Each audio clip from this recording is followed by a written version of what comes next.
Is drinking raw milk safe like RFK Jr. suggests? Can you reduce a glucose spike if you eat your food in, quote unquote, the right order? I'm registered dietitian Abby Sharp. I host a nutrition myth-busting podcast called Bite Back with Abby Sharp, and those are just some of the questions I tackle with qualified experts on my show.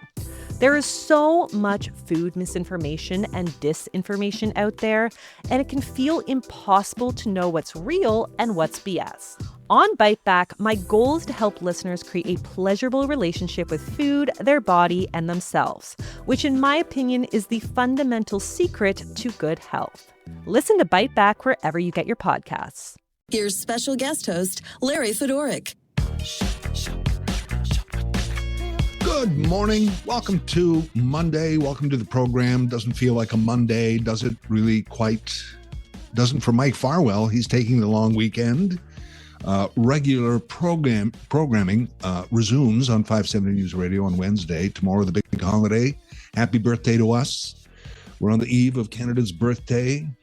We're turning 158, in case you haven't kept track, 158. And, in celebration, I think it's kind of cool. In celebration of our 158th birthday, a liter of gas is $1.58. So isn't that nice? Actually, I'm not far off, am I? What is it? I haven't had a car for like 4 or 5 years. Personal choice, by the way. But what is the price of gas? About $1.40. $1.40 right now for the regular gasoline. And I think your mid-grade is around $1.58, $1.60. The high octane is around $1.70. I think the average in Ontario today. High octane, which I've never had to use. I've never had a high octane car. I don't even know what octane is. Does anybody know what octane is? I don't know, but it sounds expensive. It is. Anyway, happy birthday to us. I was reminiscing today, or I guess kind of every year at this time on our birthday, I was reminiscing about our 150th back in 2017 and how the hype wasn't quite, 150 was a big deal, right? The sesquicentennial.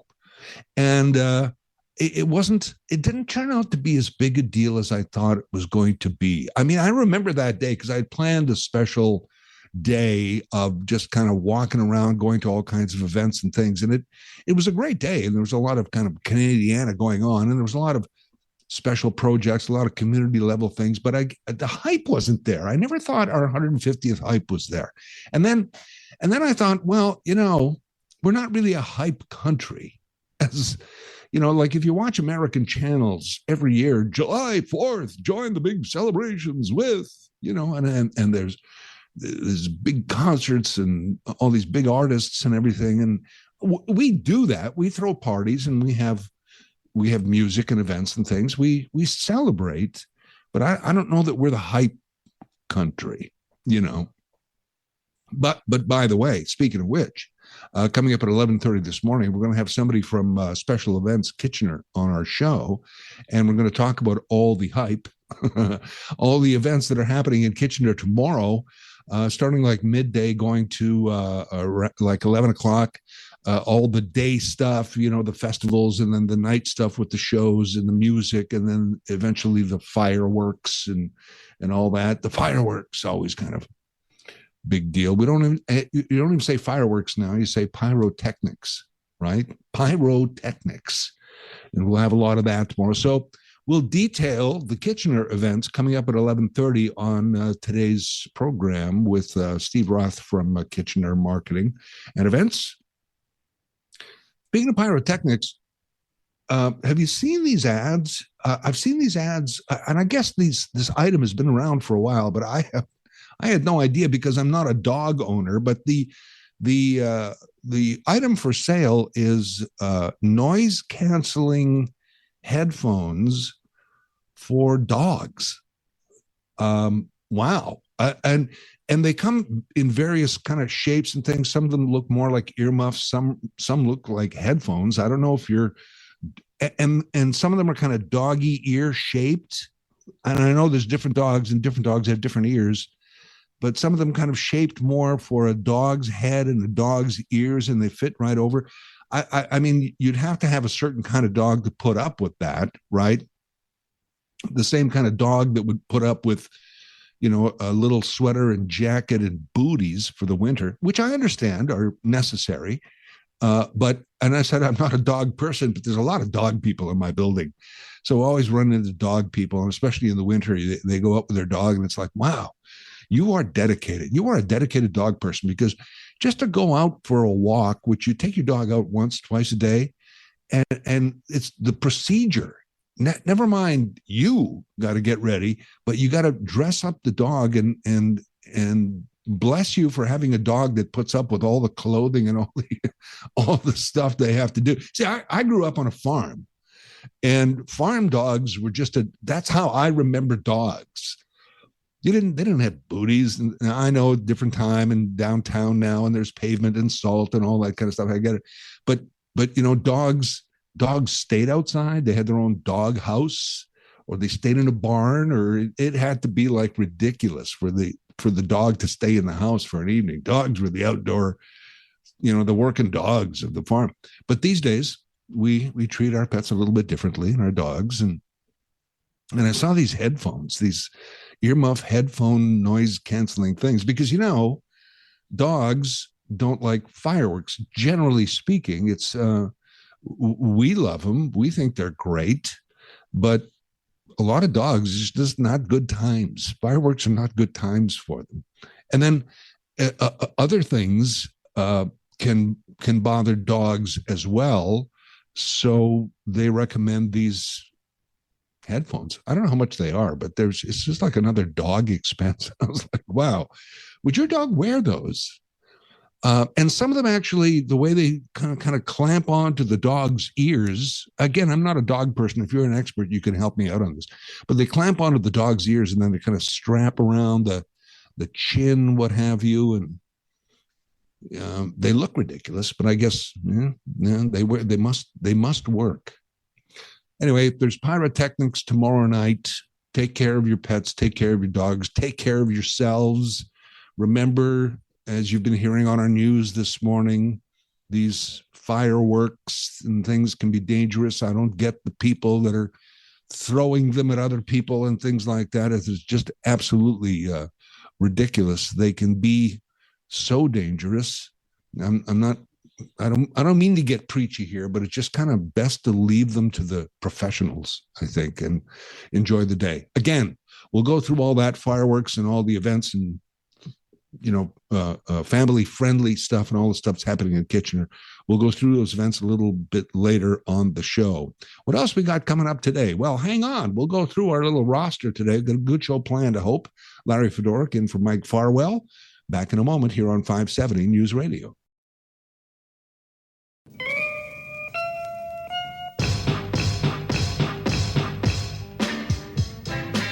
Larry Fedoruk in for Mike Farwell. Before I get to today's show roster, the digital services tax. Isn't that interesting? Here we are about to celebrate our glory, our birthday every year, a celebration of us, Canada. And a lot of people are saying this is going to be a big celebration this year because we're under attack by threats of a 51st state and all this stuff and all the rhetoric back and forth, and that this is going to be a real kind of patriotic elbows up kind of Canada Day for us all. Maybe, and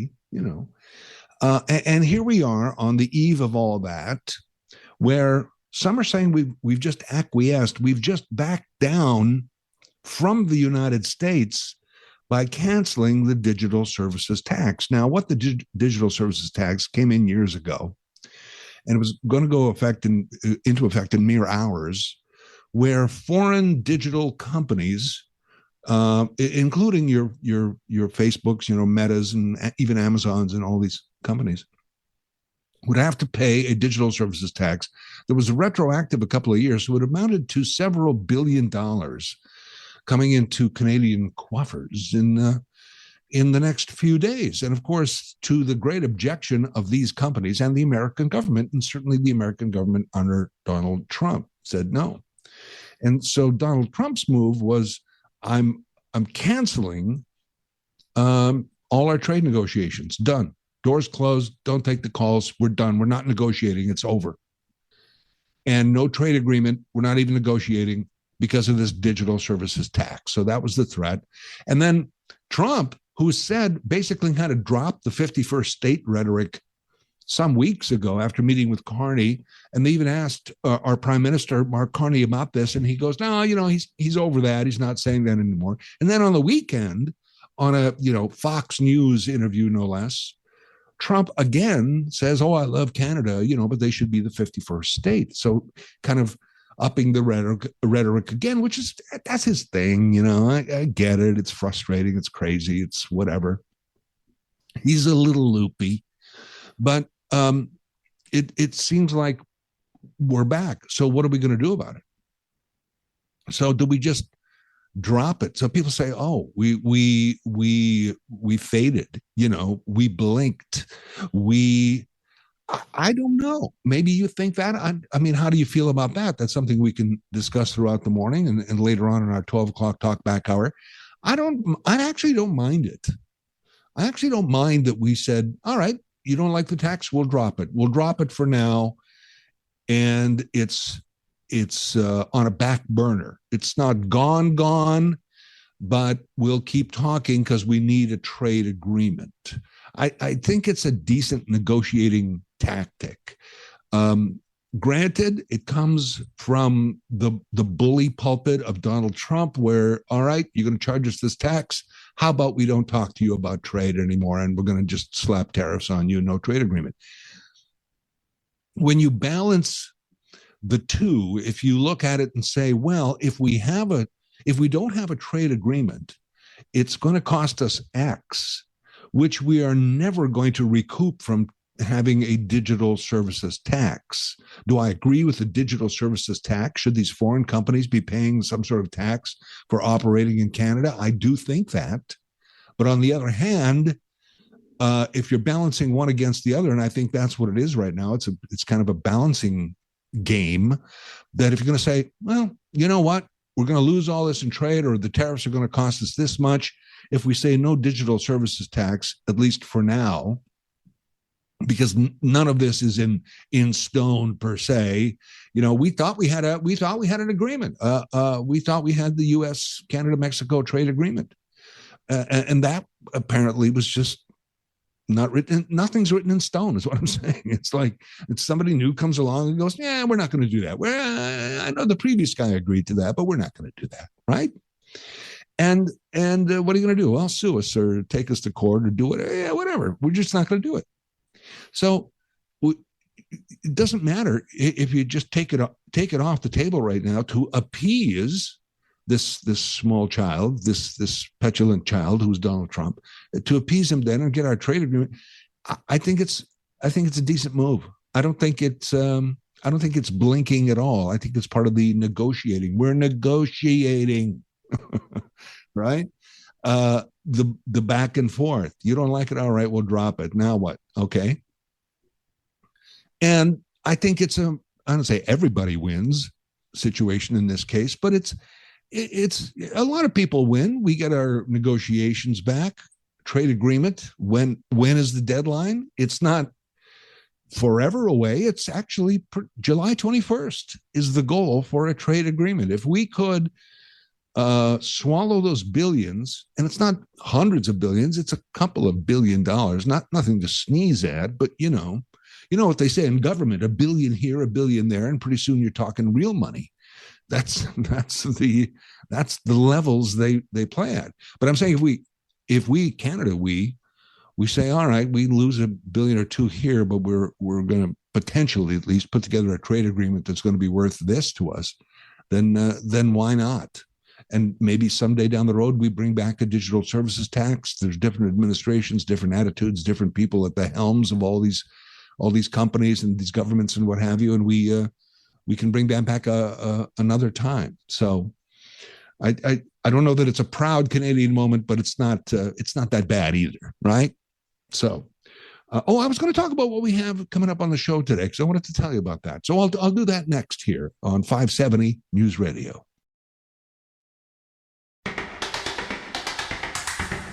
Mike is on a long weekend. I'm Larry Fedoruk, in for Mike Farwell. Mike Farwell show back on Wednesday. Some special programming tomorrow on the birthday, on the holiday. By the way, Drew's Views also returned. We'll be back next week. David Drew is actually a part of our panel on Friday when I was guest hosting on Friday, and he mentioned that he's also kind of taking a longer weekend. So Drew's Views coming back next week. But we have lots of show for you today. Coming up actually in that spot at 11:30 this morning. I was mentioning this earlier. Steve Roth is going to join us. He's the manager of special events for the city of Kitchener. We're going to go through the event or events, multi-events, where to go, where to be for Canada Day in Kitchener, and fun for all ages, a lot of family-friendly stuff, and through the day and all that stuff, the food, the drink, the events. And then as we get into all the entertainment and the pyrotechnics in the evening and all that, we'll go through that at 11:30 this morning. At 11 o'clock this morning, I'm looking forward to this as well. I'm trying to remember a couple of weeks ago when I was filling in for Mike on a Monday, and I had my first chat with Brian Allison from This Week in Music History, and we just had a great chat. I'm a big music guy as well. I just like a fan, and just love the stuff that Brian puts together for This Week in Music History. And if you search This Week in Music History on Facebook, you will get to Brian's page, and it's always fascinating. But we're going to go through a bunch of stuff that include the Stones and Kiss, and even David Bowie, if we have time. So all that coming up on This Week in Music History. That's at 11 o'clock this morning. At 10:30 this morning, we're going to talk about the Fergus Scottish Festival and Highland Games. And if you're saying to yourself, isn't that usually later, like in August? Yes, you are correct.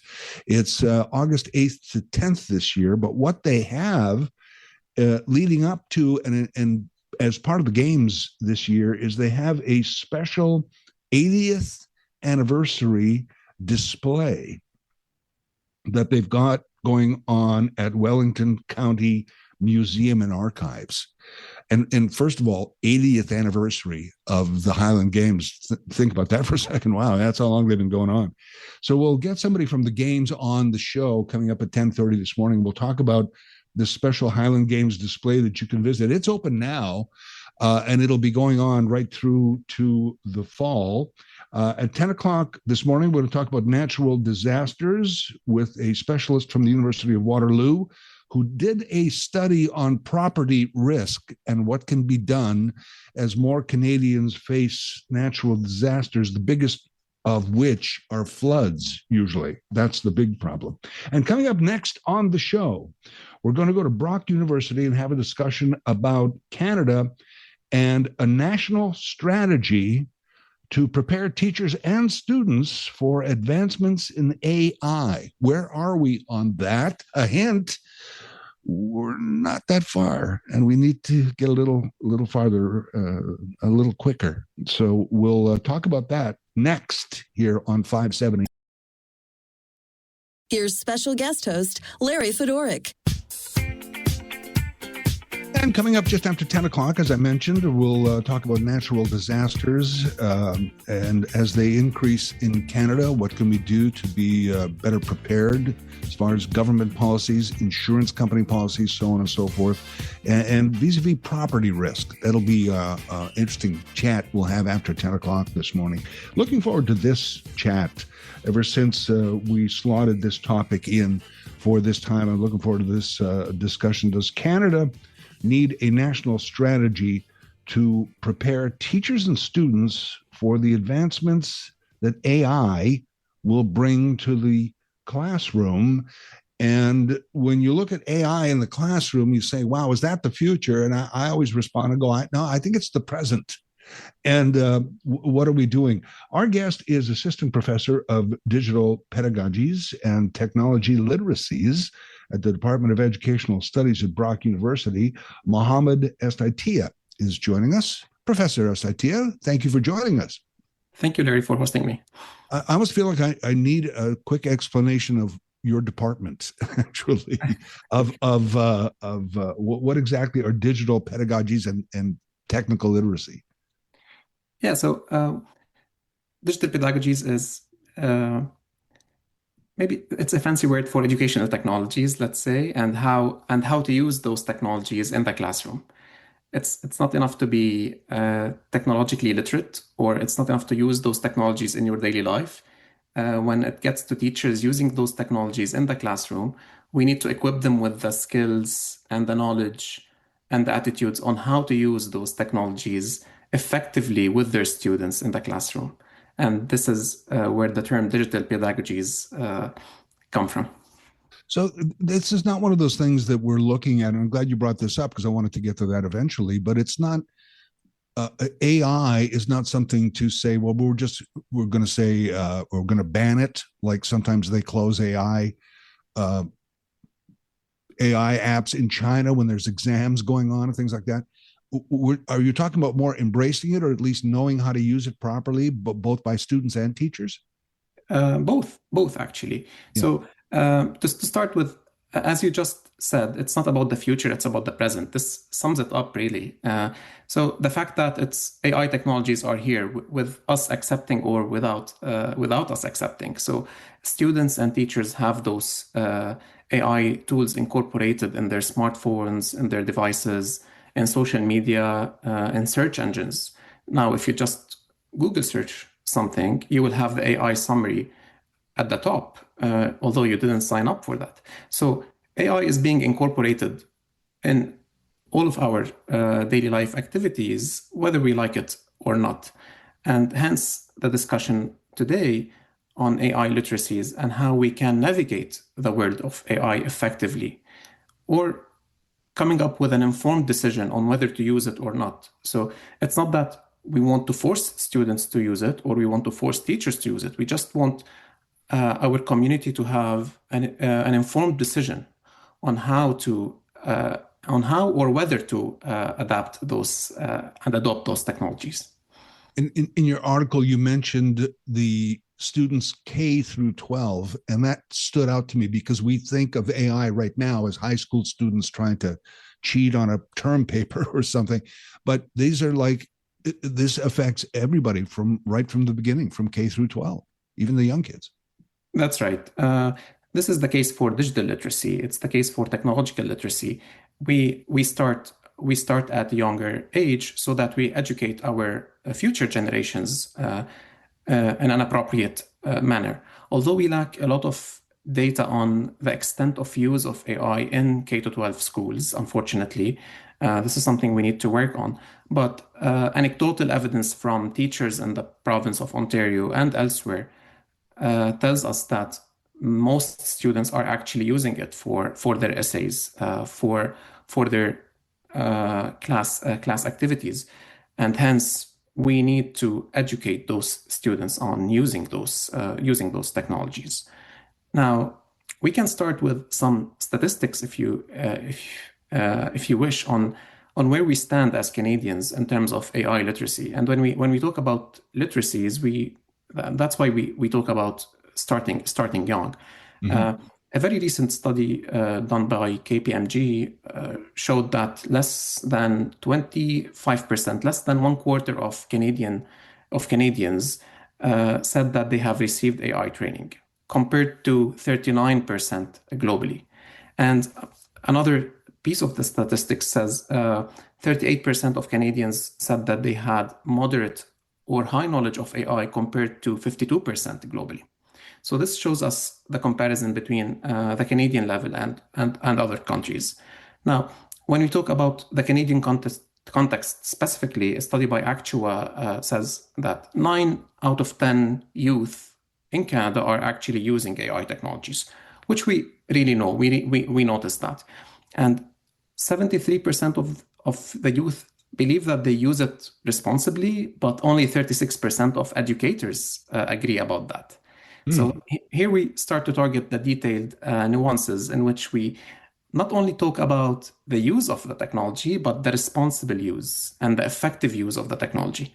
And there's no better place to teach our students on how to use those technologies other than the K-12 system. It's the most equitable place to start with because everyone is attending K-12, and it's the most effective as well. And that's why we teach all what we teach in K-12 educational systems. Now, this is all on the student end. If we also shift gears to the teacher's end and the educator's end, another study by the Future Skills Center in Canada says that 80% of educators, they mentioned that they had not received any guidance or training from their institution on the use of AI, and that most educators have not used AI in their teaching practice. So we are here in a scenario where students are using the technology, but teachers are either not using the technology or they are not receiving enough training or guidance on how to use it. And this is where we start getting the discrepancy between the students and the educators. You cannot know the abilities of the software if you don't use it, and you cannot navigate it in the classroom accordingly. How much faith do you put into the fact that I understand we have Ministry of Education and people dedicated to teaching school systems, but we have a new National Ministry of Artificial Intelligence and Digital Innovation. Is this anything? Is this a sign that maybe we're going to get into this a little more? This is a great start. It shows some attention to the matter, for sure. It shows seriousness. It's an excellent starting point.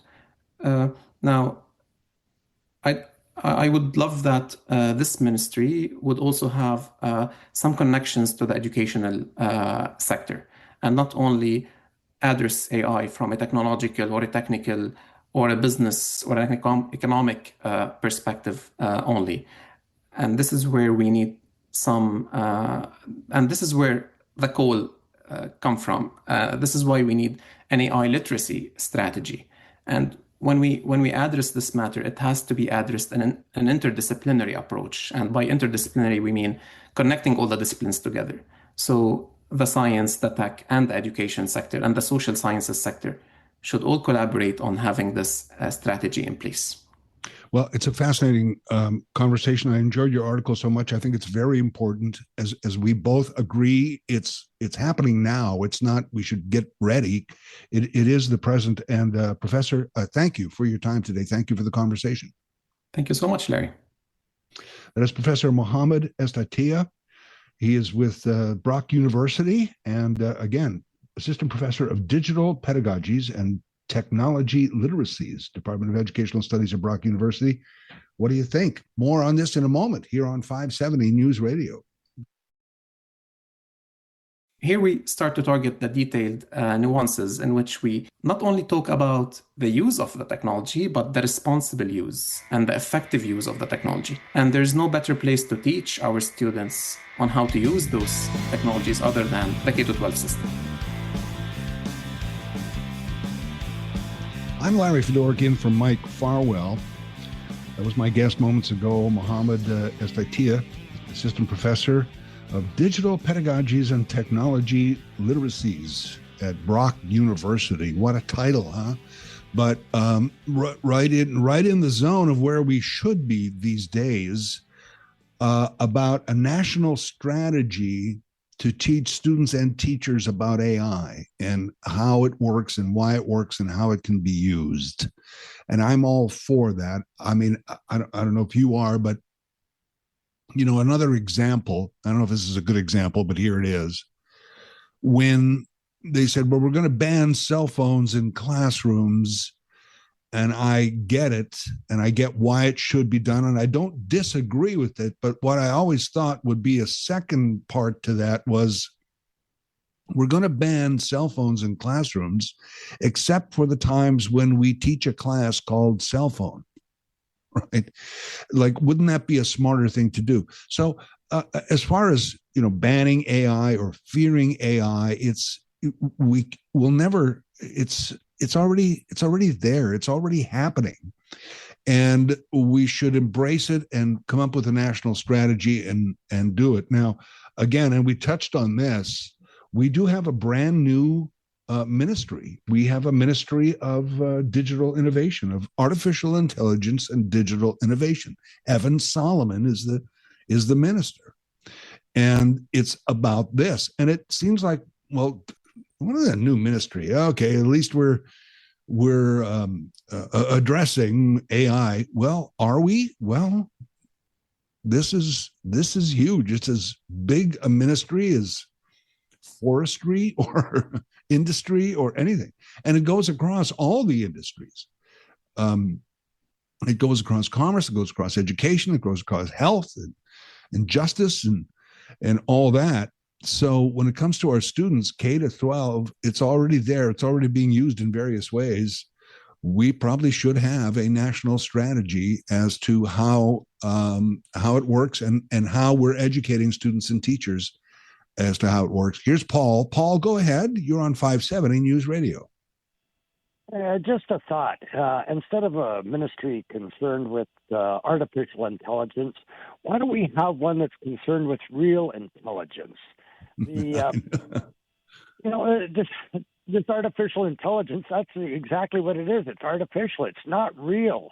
It's not like it should be the artificial dumbness. That's real. We are getting people to the point where they can't even think for themselves. Of course, the government in control, they like that. They don't want people thinking for themselves, but just generally speaking in society, why do we need a artificial intelligence to write a letter to someone? I'm as bad as I am for that Tracebook thing, I'm going to drop my account because I see now on every single page, every section of it, there's comments there that are generated by artificial intelligence. They ask stupid questions, and I'm fully expecting that one day, if you follow along and watch the questions that are asked by the artificial intelligence, maybe it's smarter than we think. What school did you go to as a kid? What street did you grow up on as a kid? What was your favorite pet's name as a kid? What was your mother's maiden name? All the questions that are asked for security clearance in order to access certain websites. Right. And artificial intelligence is asking these same questions. Are they just harvesting all our information? Not that they don't have pretty much all of it already. Are they not just harvesting it in order to be able to access our entire lives?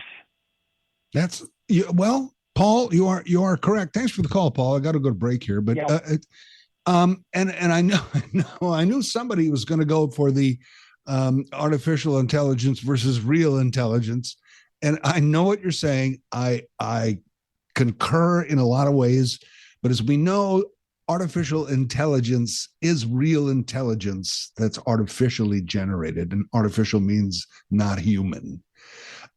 So it is. A lot of it is real. A lot of it's pretty good.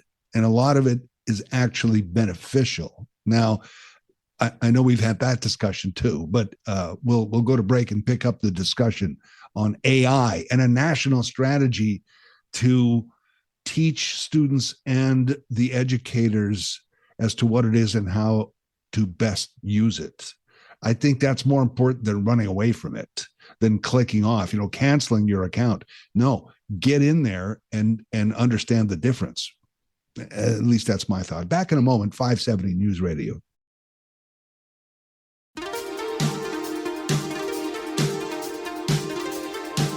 Larry Fedoruk in for Mike Farwell. If you're just joining us, the conversation based on our guest earlier on this hour was about artificial intelligence. Our guest from Brock University, the professor there, said that we need a national strategy for students and teachers on AI. And that's kind of going to bring us up to speed.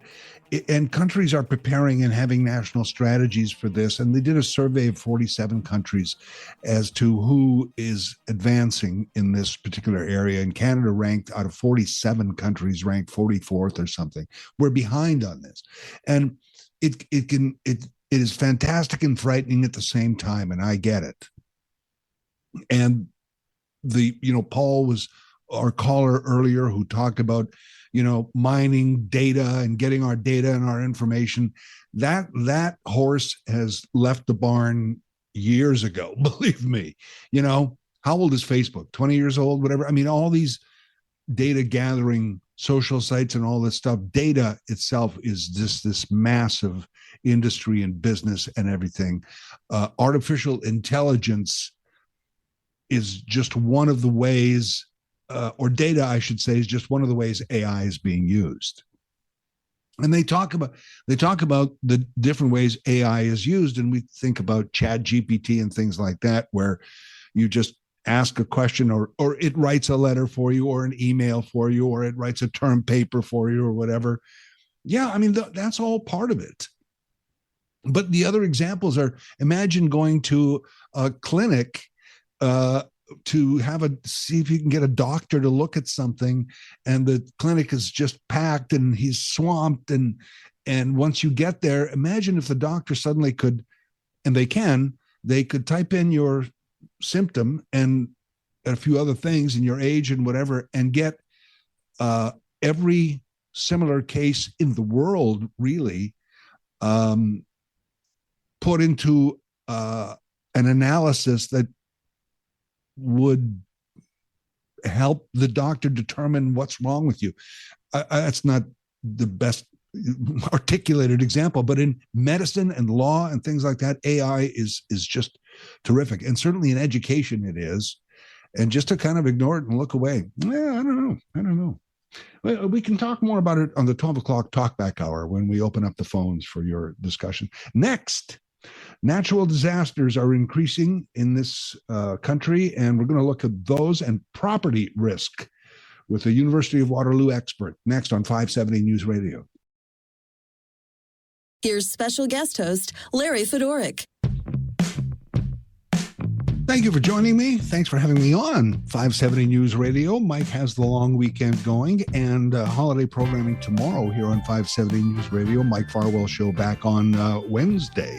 Coming up on this program after 10:30, we'll go to Fergus, talk about the Scottish Festival and Highland Games. They're not till August. However, they have a special display going on this year to celebrate their 80th anniversary. That's pretty cool. We'll talk about that a little later on this hour. At 11 o'clock, Brian Allison is here for his weekly This Week in Music History. That's coming up at 11. Right now on the program, natural disasters are increasingly putting the value of properties at risk in Canada. Our guest is a professor, Faculty of Environment. He's also co-lead of the Climate Risk Research Center at the University of Waterloo. Jason Thistlethwaite is joining us. Professor Thistlethwaite, thanks for coming on. Good morning. Natural disaster risk. What is the greatest risk in Canada? I believe it's flood, right? Flooding is our most costly and common hazard in Canada. And it manifests in ways that sometimes you don't see. So one of the biggest cause of, for example, insurance claims is actually sewer backups and basement flooding. So sometimes you're not seeing overnight in Waterloo and the area on Saturday, and then some of the stuff we could be seeing today. That water gets into people's basements, ends up costing a lot. Wildfire is catching up. We've certainly seen some significant events in places like Jasper out in Saskatchewan and Manitoba this year. So we're certainly seeing our fair share of increased disaster risk in Canada. And when we say who's at risk, it's so many of us, just as you've outlined. Yeah, so this is where we're starting to use some of the science, our team at the University of Waterloo, to better understand just where the risk is. This is the first question. Where is the risk? How severe is it? And once we know those areas, how can we prioritize resources to go towards risk reduction? It's in these areas where the return on investment for things like building berms, building wildfire breaks, property level flood risk reduction measures, and so on, have the highest return on investment. So we really want to start to prioritize those areas. When it comes to flooding, the federal government has about a 10% number that it looks to sort of say these are the high risk homes. We further refined that number, and we really are concerned mainly now with some of our new science and technology for about the top 2 to 3% in Canada. It's actually the top 1% that accounts for 40% of all the damage annually we experience in 1 year. So if we focus on that 1% and channel resources there, we can go a long way towards climate proofing Canada. Yeah, because when I was going through your article about decreasing the risks and the costs, I was wondering, well, how does just some simple research do it? But you just partly explained it. It's the concentration of where the greatest risk is and risk assessment, and then what to do about it, right? Yeah, so it's difficult in Canada because doing this type of work, especially at a national level, because disaster management is a provincial responsibility. So the provinces are tracking all the costs of these types of events. Sometimes the federal government is going to put money towards something like a disaster recovery through its one of financial mechanisms. And then you have insurance collecting losses as well. So the data is actually quite fragmented. There are issues around some of it being proprietary. Municipalities, for instance, have a lot of data on the quality of their infrastructure. They sometimes don't want to release that information out of concerns that they could be held liable for failing to maintain it. Insurers are improving their property by property risk assessment. Similarly, they don't want to release information because they could be giving away data to competitors. So it takes a lot of detective work. It takes a bit of digging, but slowly but surely we're piecing together this complicated puzzle and providing what was I think some good news, actually, that the risks aren't as bad as we initially thought when it comes to something like flooding in Canada. But you're saying, I think Canada needs a national strategy. Is that correct? And that countries have national strategies when it comes to natural disasters. We don't, and we're behind on that. Yeah, I think that's a fair assessment. So unlike a lot of our counterparts, industrialized counterparts, the federal government plays a very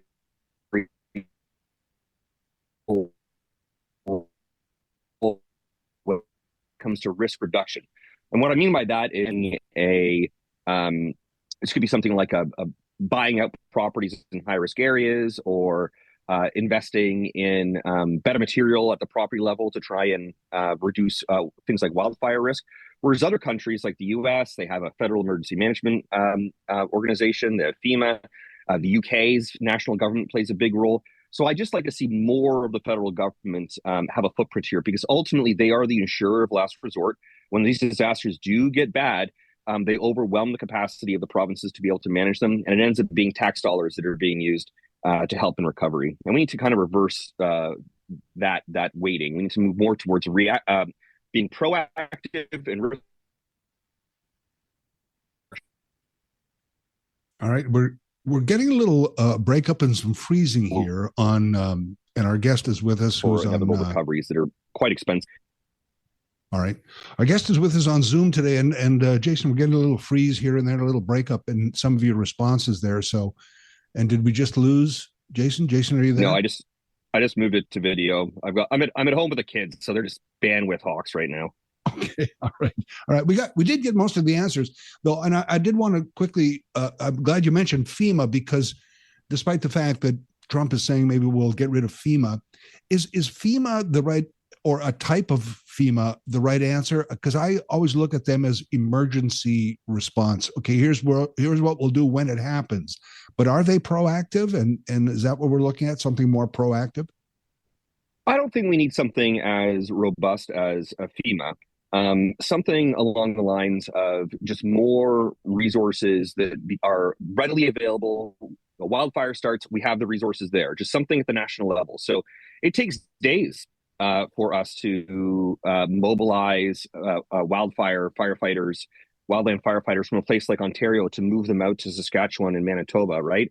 We need to have resources on the ground already. So we could be looking at something more along the lines of a German system where we start training people in their communities to be able to actually respond to these types of things. So the resources and people and expertise are already on the ground. So we don't need to go all the way to the FEMA model, but we certainly do need more of a national presence. And maybe you've answered this already. I think you have, but I was particularly taken by a line in the article about it's time to start treating property owners as adults in Canada. Yeah, and what I mean by that is for a long time in Canada, we've buried our head in the sand when it comes to risk assessment. No one really wants to know where the risks are because there's a concern that once we do have maps and start identifying this, that there could be a stigma for the properties that are in these high risk areas. We think that Canadians are ready for that. We've surveyed Canadians multiple times and said, hey, would you like to see maps of the risks around your property? Would you like to know when you're buying a house, whether or not it's exposed to a type of flood risk? And there's overwhelming support for that. So we can't really start to have a conversation about how we fix the problem if we're unaware of where it's located. It's interesting. I always think of Fort McMurray as the example, how it's flooded once, it's burned down perhaps twice, and it's rebuilt and people still go. And they go, I live in Fort McMurray and I love it there. It's interesting. Yeah, there are trade-offs, right? I mean, it's not simple. Fort McMurray is, has a tremendous amount of economic potential, a lot of jobs. It's a core area for the Alberta economy. So in some situations, there is a business case or financial logic to defend these areas, particularly when, you need that economic growth in the end to help pay these taxes that we need to help to invest in resilience and adaptation. It's a fascinating area and great research on this, Professor. Thank you so much for your time today. Yeah, I appreciate the chat this morning. Have a good Canada Day, everyone. You bet. You bet. You too. Jason Thistlethwaite, professor in the Faculty of Environmental Studies. He's the co-lead of the Climate Risk Research Group at the University of Waterloo. Time to be adults and look at property risk, assess property risk and what to do about the risk of these natural disasters. Not just move or, say you can't build there anymore. Or as he said, stigma attached to properties where natural disasters have happened. Looking at it a different way, doing some research actually changes the whole picture. It's interesting. Back with more in a moment. This is 570 News Radio. We think that Canadians are ready. We've surveyed Canadians multiple times and said, hey, would you like to see maps of the risks around your property? Would you like to know when you're buying a house, whether or not it's exposed to a type of flood risk? And there's overwhelming support for that. So we can't really start to have a conversation about how we fix the problem if we're unaware of where it's located. Some great information there from our guest, Jason Thistlethwaite, professor in the Faculty of Environment. He's also co-lead of the Climate Risk Research Group at the University of Waterloo, and some great research, some great data that he's come up with. I'm Larry Fedoruk in for Mike Farwell. We talked to Jason there a few minutes ago about this, and that was one of his main points is the risk assessment. Would you like to know, as he just said, wouldn't you like to know if you're looking at a property, if you're looking at a part of the country or an area of town you want to move, wouldn't you want to know what the risk assessment is there? Rather than just, we had a flood a few years ago, but like that data itself, and it's tough to get because insurance companies don't necessarily want to share their data, and the government doesn't really have enough data and a national strategy towards this. And it's not to say, and I use Fort McMurray as an example, because if somebody said to me today, hey, you should move to Fort McMurray, I'd go, what, are you kidding me? The fires, the floods? I would just not do it. So that's just anecdotal. I mean, it's a little more than that, but wouldn't you like to know the exact data on that particular place or just anywhere, and people want to come to Kitchener. Well, what's the assessment? And not only the assessment, but then strategies based on the amount of risk as to what you can do to mitigate the risk. The natural disasters don't seem like they're going to stop soon. It's not like we can automatically end flooding and fires. And those are the two big ones, of course, flooding and wildfires. But but a different way to approach the topic.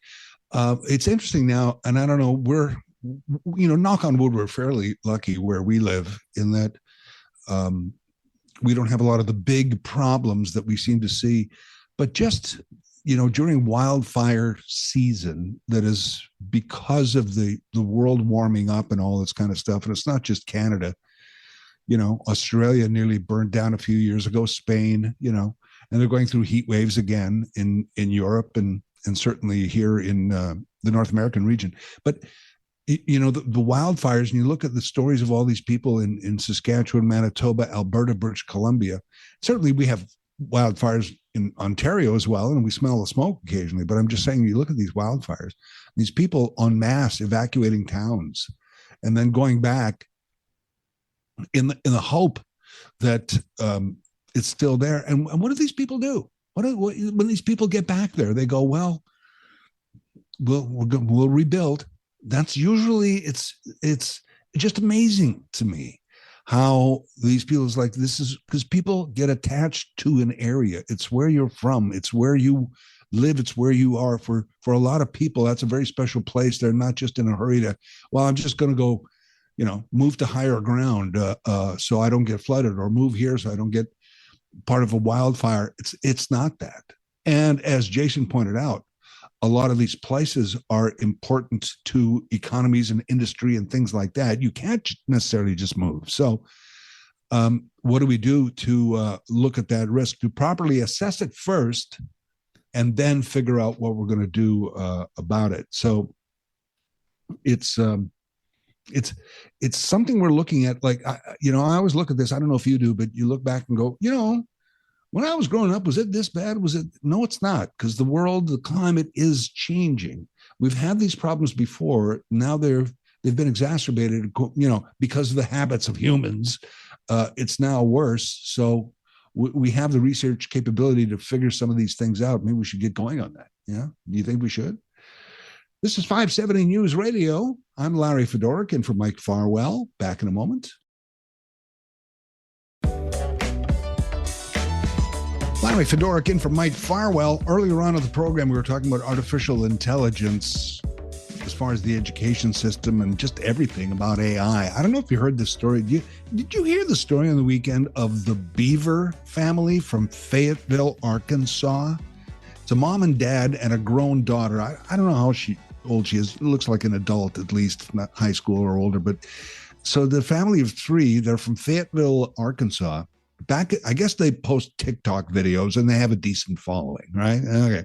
So back in February, they do a Chat GPT search, ask Chat GPT, what would be a good place, a good city or town to go visit that is a lot like Fayetteville, Arkansas, our hometown, so that we're on vacation, but we're somewhere comfortable, And what comes up from ChatGPT as a recommendation for somebody from Fayetteville, Arkansas, is Guelph, Ontario. So they post a video about this on TikTok back in Feb about how Guelph, Ontario is Fayetteville, but yeah, if we go there, we're going to freeze to death in Canada, and they speak just French and American kind of stuff. And the video gets like 700,000 views or something, which is, that's viral territory. So the very clever people at Destination Guelph Marketing, or whatever it is, they invite the family to Guelph. And they were here this past weekend from the Beaver family from Fayetteville, Arkansas. And they visited Guelph and just posted a bunch of videos and stuff. It was actually pretty cool. The fact that the two towns that we might not think would be alike. I don't know anything about Fayetteville, but I guess if you know anything about Guelph, you know something about Fayetteville. And I don't know what they meant. Maybe it was climate and topography, or what Chat GPT found in its brain that said, here's the similarities. I don't know. It could be those things and a bunch of others. But they certainly came and they loved it. They loved Canada. and spent the weekend in Guelph, except for, I think, yesterday, because they were missing the Fayetteville Pride Parade because they were visiting Canada. And when they found out there was a big Pride Parade in Toronto yesterday, they went to Toronto on the Sunday, and I think they're on their way home today. The Beavers from Fayetteville. So if you've ever thought, well, gee, I'd love to go to Arkansas and see Fayetteville, but I don't know if I want to, go to the U.S. now, just go to Guelph. Just go to Guelph, and because apparently they're very nice. It was a nice bit of kind of cross-border, I'd guess, friendship that we were so used to with the U.S. that we haven't had for the last few months or so, maybe the last few years. It's kind of nice to see that, I thought. Anyway, find the story if you want to see the videos about the Beavers from Fayetteville visiting Guelph. It's a cool story. We're going to head up to what's it like in Fergus? Is it like Scotland? Well, 80 years for their Highland Games, and they now have a special display going on as well. We're going to talk about that next on 570 News Radio. Rogers TV. Here's special guest host Larry Fedoruk. What are your plans for tomorrow? The official holiday. I mean, kudos to you if you have a 4-day weekend and you've got today off as well, or you've taken today as well. That's terrific. But tomorrow is the holiday. Steve Roth is the manager of special events for the city of Kitchener. He's going to join us in about an hour's time, and we'll go through the events in downtown Kitchener starting like midday, going right through till at least, I think, 11 o'clock. Which includes all the daytime fun and festivities and the nighttime music and entertainment and pyrotechnics. We'll go through that with Steve coming up in about 1 hour's time. Don't forget 11 o'clock this morning as we this morning, as we do every Monday, Brian Allison is going to be here with This Week in Music History. And one of the things he has on his list today is actually a device. Anniversary of a device that changed music really in the way we consume it. What could that be? It's not the compact disc, by the way. It's something else, but it's amazing. We'll get to that. The Fergus Scottish Festival and Highland Games. Are they here already? No, well, they're not. It's not till August. However, this year, they have, in celebration of the 80th anniversary, a special display going on at the Wellington County Museum and Archives. Here to talk about that, the executive director of the Fergus Scottish Festival, Elizabeth Bender, is with us. Good morning, Elizabeth. Good morning, Larry. How are you? I'm good. How are you? I'm good, thank you. First of all, 80th anniversary. Congratulations. I mean, that is amazing. You think about it. It is. Thank you. We're pretty proud, and we're feeling our age, but we're feeling young. You just described my days here. Exactly. And I do want to talk about the games a little bit before we get to that, though. This special display, at the Museum and Archives. Tell me about that. What's going on there? Yes. So this is, to preface it a little bit, this was something we were going to be doing for our 75th anniversary 5 years ago. And unfortunately, the pandemic kind of made us switch gears and have to have other plans. So we're really excited. We've been waiting for 5 years for the 80th anniversary to be able to do this. So we've worked with the team at the Wellington County Museum and Archives to create a display that has highlights from the things that are monumental to us as a Highland Games, and that we do every year, as well as little bits of history from the last 80 years. So we have items there in the display that represent sort of the 4 pillars of a Highland Games, which include a nod to heavy events, Highland dancing, pipes and drums, and clans and heritage, as well as some of our special things that we do. So we have featured guests, so we have a little nod to that, and one of our favorite featured guests Diana Gabaldon from the Outlander series, and then also music, which has been a very big part of the festival over our last 80 years. So some fun posters and things, some special guests through the years. Also, really big highlights, like when we won the Guinness Book of World Records for the most cabers tossed simultaneously. And so it just shows things right from our very first program in 1946 and exciting things from then until now. I want to say, by the way, when I look at Highland Games and I look at the pipes and the dancing and all the stuff, and of all the things I'd say I'd like to try that one day, caber tossing is not one of those things. No, caber tossing is very unique. And I think that's what's one of the things that makes the festival so special is we're not your average event. So we have the athletics and these heavy events in particular. It's incredible athleticism that is demonstrated there. And the caber tossing is literally a tree. They are throwing a tree, and they are doing it for accuracy. And that is quite a feat to watch. So it is one of our biggest crowd pleasers for sure. I can imagine, yeah. And I don't want to focus on that, but what was that world record? How many cabers were tossed at once? So we tossed 69 simultaneously. Oh, man. Yes. That's a log cabin worth of yes, it is. cabers all at once. Yeah, it's incredible. It's pretty exciting. And that was our second attempt. We did it previously, and then someone else right out of Scotland came in and beat our record. So we had to do it again to beat their record. So that was pretty awesome for us. Now, speaking of out of Scotland, I mean, you must draw people from everywhere for the actual Highland Games. They come from everywhere.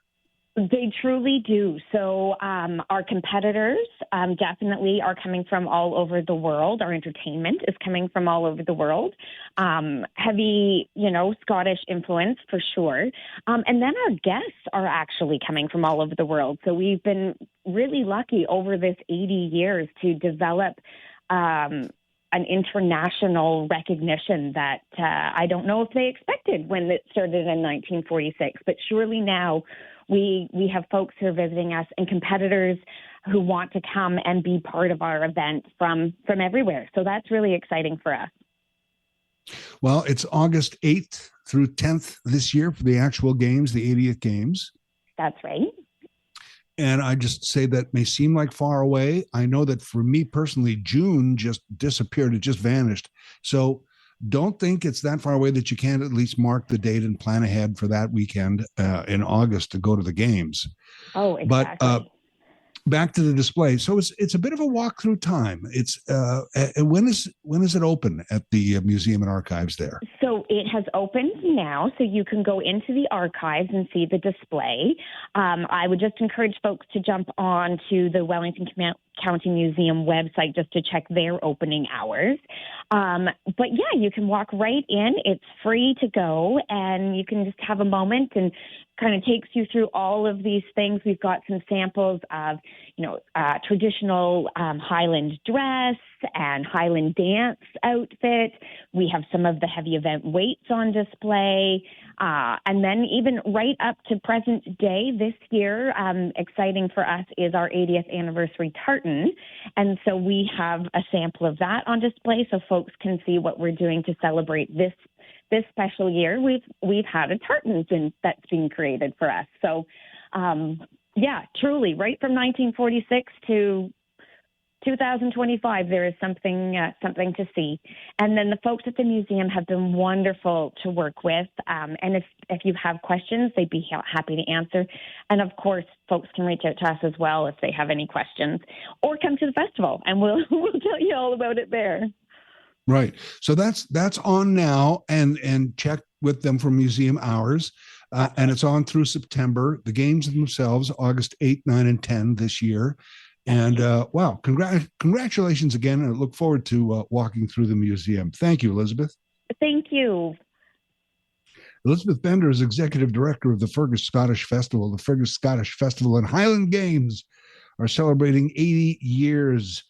The festival itself, again, August 8th through 10th. But right now at the Wellington County Museum and Archives is this special display and celebration of 80 years of the festival and Highland Games. This is 570 News Radio. Back in a moment. We've been really lucky over this 80 years to develop an international recognition that I don't know if they expected when it started in 1946. But surely now we have folks who are visiting us and competitors who want to come and be part of our event from everywhere. So that's really exciting for us. 1946.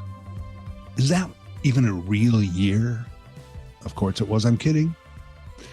I'm Larry Fedorikin from Mike Farwell. That was our guest, Elizabeth Bender, Executive Director of the Fergus Scottish Festival. If you're just joining us, Elizabeth and I chatted about the festival itself. The festival and the Highland Games are August 8th through 10th of this year, so mark that weekend to head up to Fergus. But it's their 80th anniversary, thus the 1946 reference. Yeah, 80 years. I mean, who envisions in 1946 that you start the Highland Games? It's just like, well, hopefully enough people will show up that we can do it again next year. And you keep doing that for 80 years. So this year, and I didn't know that, Elizabeth said this was this display that they have at the Wellington County Museum and Archives that is about the Fergus Festival and Games was supposed to celebrate 75 years. And that's what they were all set to do. But then COVID happened and people weren't getting out to museums and things and all that kind of stuff. So they just kind of sat on this, and we've evolved back to our regular lives, most of us pretty much. So the 80th anniversary display is on now at Wellington County Museum and Archives. So I love those. And I'm just so grateful for not just specifically the Wellington Museum and Archives, but places like them, for people who preserve the past, basically is what I'm saying, I guess. I mean, it's great. Nostalgia is a great place to visit. You don't want to live there. I get it. Right. And to go back and see, I mean, some of the posters and pictures from, not 80 years ago, but over the course of 80 years, and everything else they have there, which is outfits and some of the items that they use in the Highland Games and all those kinds of things. But just any sort of community county area where they have, I guess, a museum and archives is what I'm saying, where you can just go back. It's a great family thing to do. It's a great kid thing to do. If the kids don't have to, if they don't go there on a school trip, it's a great summer thing for the kids. And I know kids are going to roll their eyes, go museum and everything. But once you get there, and it's just, it's a great sense of the past, tying it into the present, the future, whatever. I just, so anyway, thank you to the folks at Wellington Museum and Archives. And thank you to all the people at Fergus for 80 years this year of festival and Highland Games. And of course, first come to mind, I'm actually glad Elizabeth was the first one to mention it, because I didn't want to be the typical stereotype non-Scottish person to go, hey, what about the caber? Is there caber tossing? Because there's certain things stereotypically that we associate with Scottish games, Highland Games, Scottish peoples. That's fine. By the way, I have nothing against stereotypes. Stereotypes are around for a reason.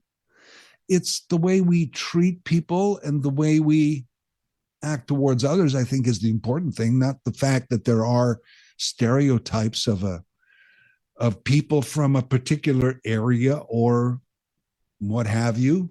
Hey, Canadians, we say sorry and thank you and a. So that's a stereotype. Are we offended? Some of us not. Anyway, back to when I think Highland Games, one of the first things I think of, which is so unique to these games, is the caber.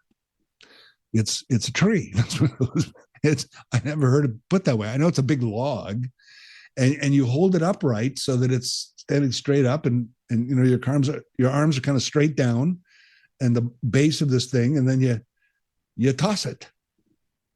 And they did a few years ago a Guinness World Record, as Elizabeth said, of 69 of them all at once. And I didn't know that. I thought I thought just tossing it a distance was it, but apparently accuracy, you're trying to toss it a particular spot. So it's not just distance, it's accuracy. It's never made the Olympics, to my knowledge. That would be interesting, wouldn't it be? As an Olympic, I think if Scotland, somewhere in Scotland, gets the Olympics, the Summer Games, they should insist that caber toss would be an Olympic demonstration sport.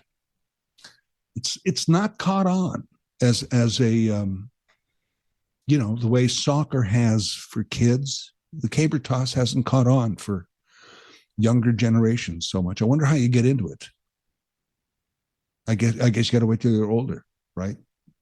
Just as little kids could toss twigs and things, until they get big enough to toss a whole tree. It'd be interesting. Anyway, the festival is 8th to the 10th, but right now and on through September is this special display at the Wellington County Museum and Archives. 570 News Radio, I'm Larry Fedoruk in for Mike Farwell with more in a moment.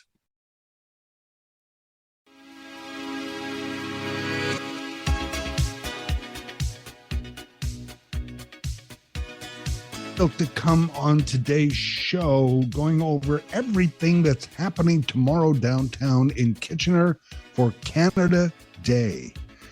We're going to talk to Steve Roth, the manager of special events for the city of Kitchener. He'll be joining us at just after 11:30 this morning. We're going to get through all of that stuff, some good stuff lined up. It's on their website, yeah, but we'll talk about it. And then, of course, in the 12 o'clock hour, it's the 12 o'clock Talkback Hour, where it's whatever you want to talk about. And there's a lot of things going on in our world today, even on a quasi-long weekend that we can talk about. I'm glad we're kind of done talking about the Jeff Bezos wedding, by the way. I mean, conspicuous consumption is one thing, but you throw yourself a wedding party worth $56 million. You rent Venice for a week to have a week-long party that culminates in the marriage to his new love, his second wife, Lauren Sanchez, who by the way is the same age as Mackenzie Scott, who was the woman that Bezos divorced 4 or 5 years ago now. So it's interesting. If you thought Jeff Bezos sort of went, well, I'm a rich white guy, middle-aged, midlife crisis billionaire, I'm going to, what happens? They trade in for something younger. Not at all. Same age exactly, 55. And also, as Mackenzie Scott, his first wife, not a shrinking violet type at all. She's a brilliant individual. So you could say that about Lauren Sanchez as well. Reporter, journalist, anchor, entrepreneur, et cetera, et cetera. So whatever, two people, they hooked up and madly in love, but $56 million for a wedding. And I don't know if you paid attention, but the people of Venice were generally not happy. Talked a bit about it on Friday's show. And then, of course, the wedding actually happened. I think it was on the Friday, and a little bit of the after parties. And now I guess, I don't know where they are. Like, where would you honeymoon if you were in Venice for a week if you rented Venice? Where do you honeymoon after that? They got married on this little island cathedral in Venice, and right off the island was Jeff Bezos's yacht. It's worth $500 million. So I guess maybe just stay on the boat, sleep on the boat for a while. A $500 million yacht right there. Oh, yeah, conspicuous consumption. Coming up next on the program, Brian Allison is here. Looking forward to this, the weekly discussion, This Week in Music History, next on 570 News Radio. Here's special guest host, Larry Fedoruk. Welcome back to the program. A few weeks ago, I had the opportunity to fill in for Mike Farwell on a Monday, and it was my first chat with Brian Allison this week in music history, a weekly feature here on the Mike Farwell Show, but a rare treat for me that I get to have another chat with Brian. By the way, if you search This Week in Music History on Facebook, it should take you to Brian Allison's This Week in Music History Facebook page, and it's just a wealth of information. Here he is, Brian Allison. Hey, Brian. Good morning, Larry. How are you? I'm great. How are you? Good to talk to you again. Yes, good to talk to you as well. I'm doing well. And as usual, you've compiled just a wealth of information.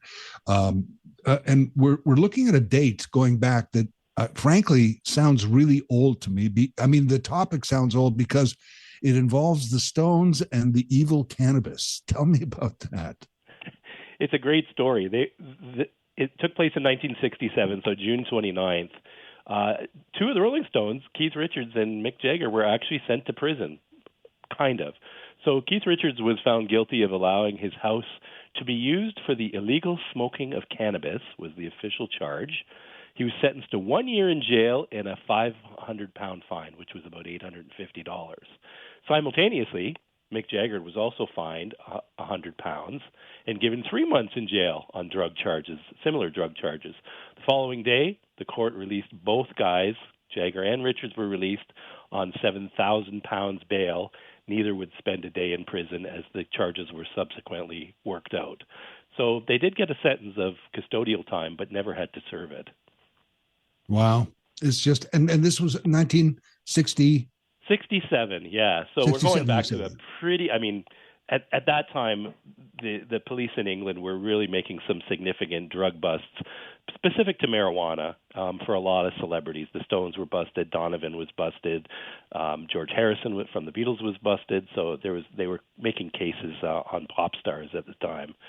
It didn't seem to end well though, because it just most of those charges just went away. Yeah. McCartney famously, although I think that was many years later, Japan, I think it was, wasn't it? Yeah. But yes. That was many years later. There. Yeah. I think the Band on the Run was some of the songs, including Band on the Run, was kind of about that time, was it not? Yeah, and he talks about that in his book. It was a pretty scary period where he was busted for possession of cannabis in Japan, and they have zero tolerance there. So he did spend a few days in jail before he was able to get out, and it was significant. I think it's safe to say in today's age, especially here in Canada, we've relaxed considerably on looking at marijuana as a hard drug, and the laws have reflected that. It's 420 somewhere. Well, back in the 60s, again, they were quite intolerant about it and wanted to see it go away. So thank God we've moved past that.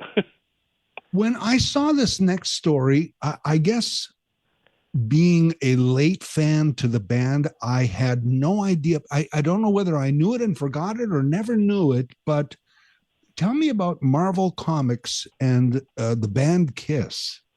Yeah, it was June 30th, 1977. So Marvel Comics launched a comic book based on the rock group Kiss. And the cool way that they marketed it was they actually had each of the band members draw a vial of blood, their own blood, which was poured into the red ink that was used to print the comic book. So on the front of the comic, it said, printed in real Kiss blood, which was partially true, of course. And it would go on to become one of Marvel's best-selling comics. It was not the first time Kiss appeared in a comic book, though. There was another comic book that came out just a few months before, in February of 77, which featured the band briefly. Any guesses at which comic that might have been, Larry? Me and comics. So, no, I don't have a guess. Sorry. Okay. It was Howard the Duck.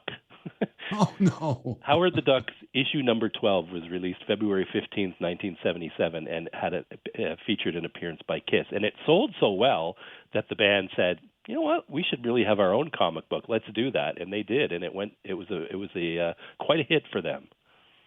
If you just saw the comic and you didn't know it was a real band, you might think this could not happen in real life. These characters are strictly out of the comic books, but they're real. I think this is why they decided to go the comic book route, because the characters, those personas that the band had created, were already pretty conducive with, kind of being superhero-like. So it worked out well for them. And the reason I had such a lame answer is because as a kid, my friends were into the superhero comics and the war comics, and I was sadly into Archie and those comics. So what a wimp. I never really got into,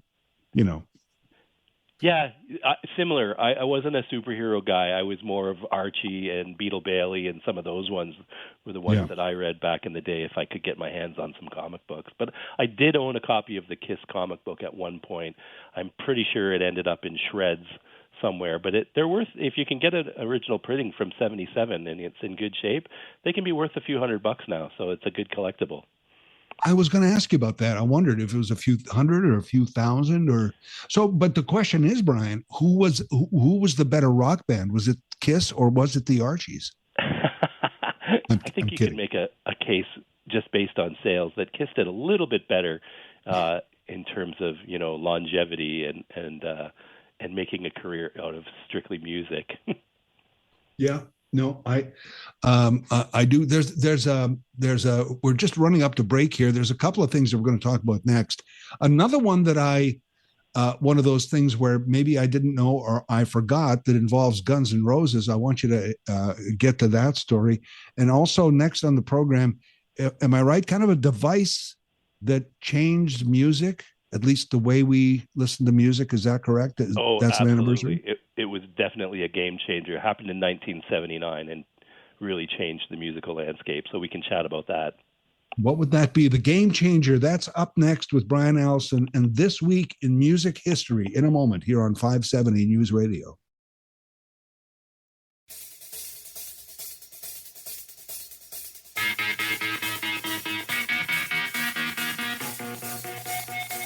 Larry Fedoruk in for Mike Farwell, but the weekly chat is here. This Week in Music History with Brian Allison. Go to Facebook, search This Week in Music History to take you to Brian's This Week in Music History page on Facebook.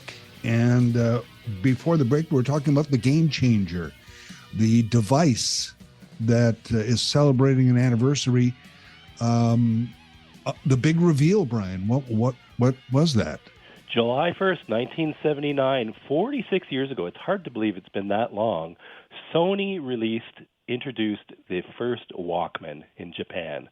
The Sony Walkman, the first portable audio cassette player, was absolutely revolutionary. I mean, allowing music fans to listen to an entire album wherever they went was just a game changer in music and in technology. So the battery-powered device was marketed under a number of names around the world. In the U.S., originally it was called the Soundabout, and then it was the U.K. called them a Stowaway, and in Australia it was known as the Freestyle. But within about a year, Walkman, in quotation marks, had become the de facto name for the technology. And even devices that weren't made by Sony, even though the name Walkman was copywritten, everybody just called them a Walkman. Yeah.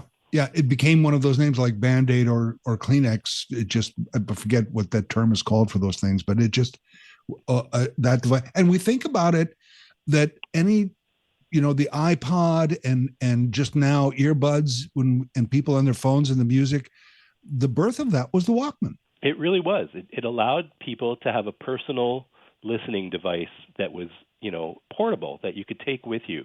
And the first Walkmans were, they started off a little bit bigger and got smaller and smaller. By the time, they had sold around 100 million of them worldwide, they were virtually the size of a cassette tape, and the headphones became smaller. And it was just, it was, again, just a game changer. Did you own a Walkman back in the day, Larry? I did. They actually, they helped me jogging. Because when jogging got boring, I could take the Walkman and get through an album and get through a run. Yep, that's right. A lot of people use them for exercise too. Yeah, I think the first one I owned was a knockoff that was sold at Radio Shack, but I did get an actual Sony Walkman later on. And the biggest challenge I remember was just keeping in a good supply of batteries. That's it. Yeah, yeah. Now, did you have a Discman ever? I did, yes, at one point. And the reason I got the Discman, it was because you could actually plug the Discman into your cassette player in the car and play compact discs in the car. Worked fairly well unless you went over a big bump, at which point the disc would skip usually. But yeah, I did have a Discman too. If you Google a comedian named Gary Gulman, he's very funny. He does a piece on owning a Discman that you'll love, I think. I'll check it out. Sounds Gary good. Gulman and the Discman. Now, this is the other story that I was reading from your notes, and I was like, do I remember this? Do I remember the Guns N' Roses riot? What was this? Well, you might remember it as a collage of a bunch, because this wasn't the only riot that was caused by the band back in their heyday, but it was probably the most significant one. So July 2nd, 1991 was called the Rocket Queen Riot. And during a show they were playing at River Point Amphitheater in St. Louis, Missouri, they were performing the song Rocket Queen. Axl Rose, lead singer, spotted a fan near the front of the stage who was taking photos of the band. He didn't like that. And he said he demanded that security take the camera from the person. They did not. So he jumped into the crowd and pummeled the guy. And once he was retrieved from the crowd, they pulled him back on stage. He swore and said, "Thanks to the terrible security," I'm paraphrasing him without the swearing, "I'm going home." And he slammed the microphone down and left the stage. That was it for the concert. The crowd responded by trashing the venue and the stage, stealing equipment. They caused over $100,000 in damage. 50 people were injured and 15 fans were arrested. It was a pretty big deal back in the day. And Axl was eventually sued for assault in a civil suit brought by the photographer. The funniest part of the story, I think, in a strange twist, the photographer actually brought several of the photos he took during the show to court and asked Axl to autograph them for him, which he did. Wow. So I guess no hard feelings. I guess.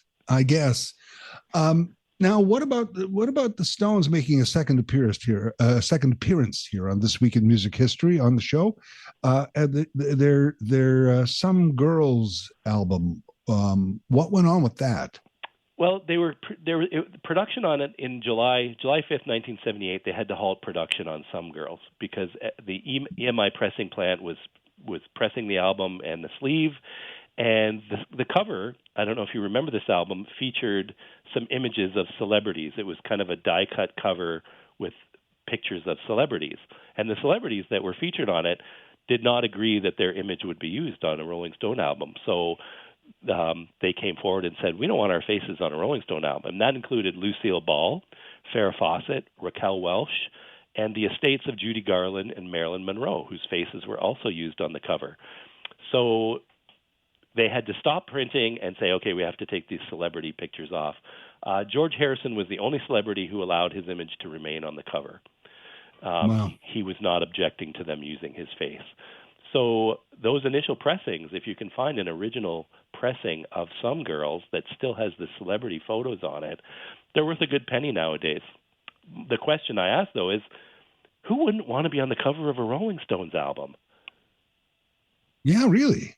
I mean, were they portrayed harshly or anything? No, I don't think so. Just simple face shots, and the idea was it looked like an old advertising, and that you could slide the album out, and the faces would sort of line up with the advertising. But not just facial shots. They were kind of artist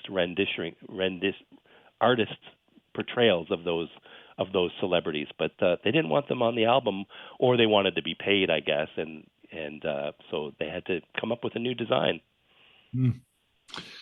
I get, and that probably be worth more than a Kiss comic book, I would think. One of those originals of the Some Girls album, but yeah, if you can find one in really good shape, they're worth a pretty penny. The Stones, whatever happened to them? Okay, we're going to get to some birthdays and some RIPs here on This Week in Music History with Brian Allison in a moment. This is 570 News Radio. I'm Larry Fedoruk in for Mike Farwell, and we're wrapping up here This Week in Music History with Brian Allison. This Week in Music History on Facebook. Search that, and you'll find Brian Allison's page. We usually do some birthdays and some remembrances here. And if we have time, I got a quick one for you, Brian, that I heard this week that I thought Brian would like this. It's not a This Week in History, but it's a cool one. But let's go to birthdays first. Who are we celebrating this week? Well, it's hard for me to believe this one because it makes me feel old. But tomorrow, July 1st, the fabulous Debbie Harry from Blondie is turning 80 years old, born in 1945, and she's going to be 80 tomorrow. So that to me was a little startling when I read it. I was like, oh my God, Blondie's 80? Yeah, I was such a huge Blondie fan in the 70s and the 80s, so it just doesn't seem right that our rock stars are all turning 80s, but it's happening. Well, Brian Wilson, Lou Christie, and who else was it? Bobby Sherman, and they were all up there. We just lost them recently in a row. And for sure. And Sly Stone in the same couple of days. Right. There. Yeah, it was an awful week for sure for losing some celebrities. But Debbie's fine and well and alive and with us. And Blondie still goes out once in a while and does some shows. So good for them. That's great to have Debbie and wish her a happy birthday. On the sad side, tomorrow we also celebrate the passing of Wolfman Jack, died in 1995 at 57. Great radio legend, came up through the 70s and was really probably the most famous DJ. I mean, he attained a huge celebrity status as a DJ, not a performer, not. He wasn't a musician, nothing like that, although he did record music as part of his celebrity status, but just became this great personality, that distinctive gravelly voice that everybody loved and was kind of, the guy of the 70s. Anytime you saw a celebrity show, Wolfman Jack was usually involved. So we lost him in 1995, sadly. I remember watching him host Midnight Special, and I also just watched American Graffiti recently, which he's such a big part of. Yeah, for sure. And then July 3rd, of course, is a big deal because we lost not one but two celebrities on the same day, the same day, different years. Brian Jones from the Rolling Stones passed away in 1969 on July 3rd at age 27, and 2 years later, to the day, July 3rd, 1971, we lost Jim Morrison of The Doors, also age 27. Strangely, both died in water-related accidents. Brian Jones drowned in his swimming pool, and Jim Morrison died in the bathtub. So, kind of spooky.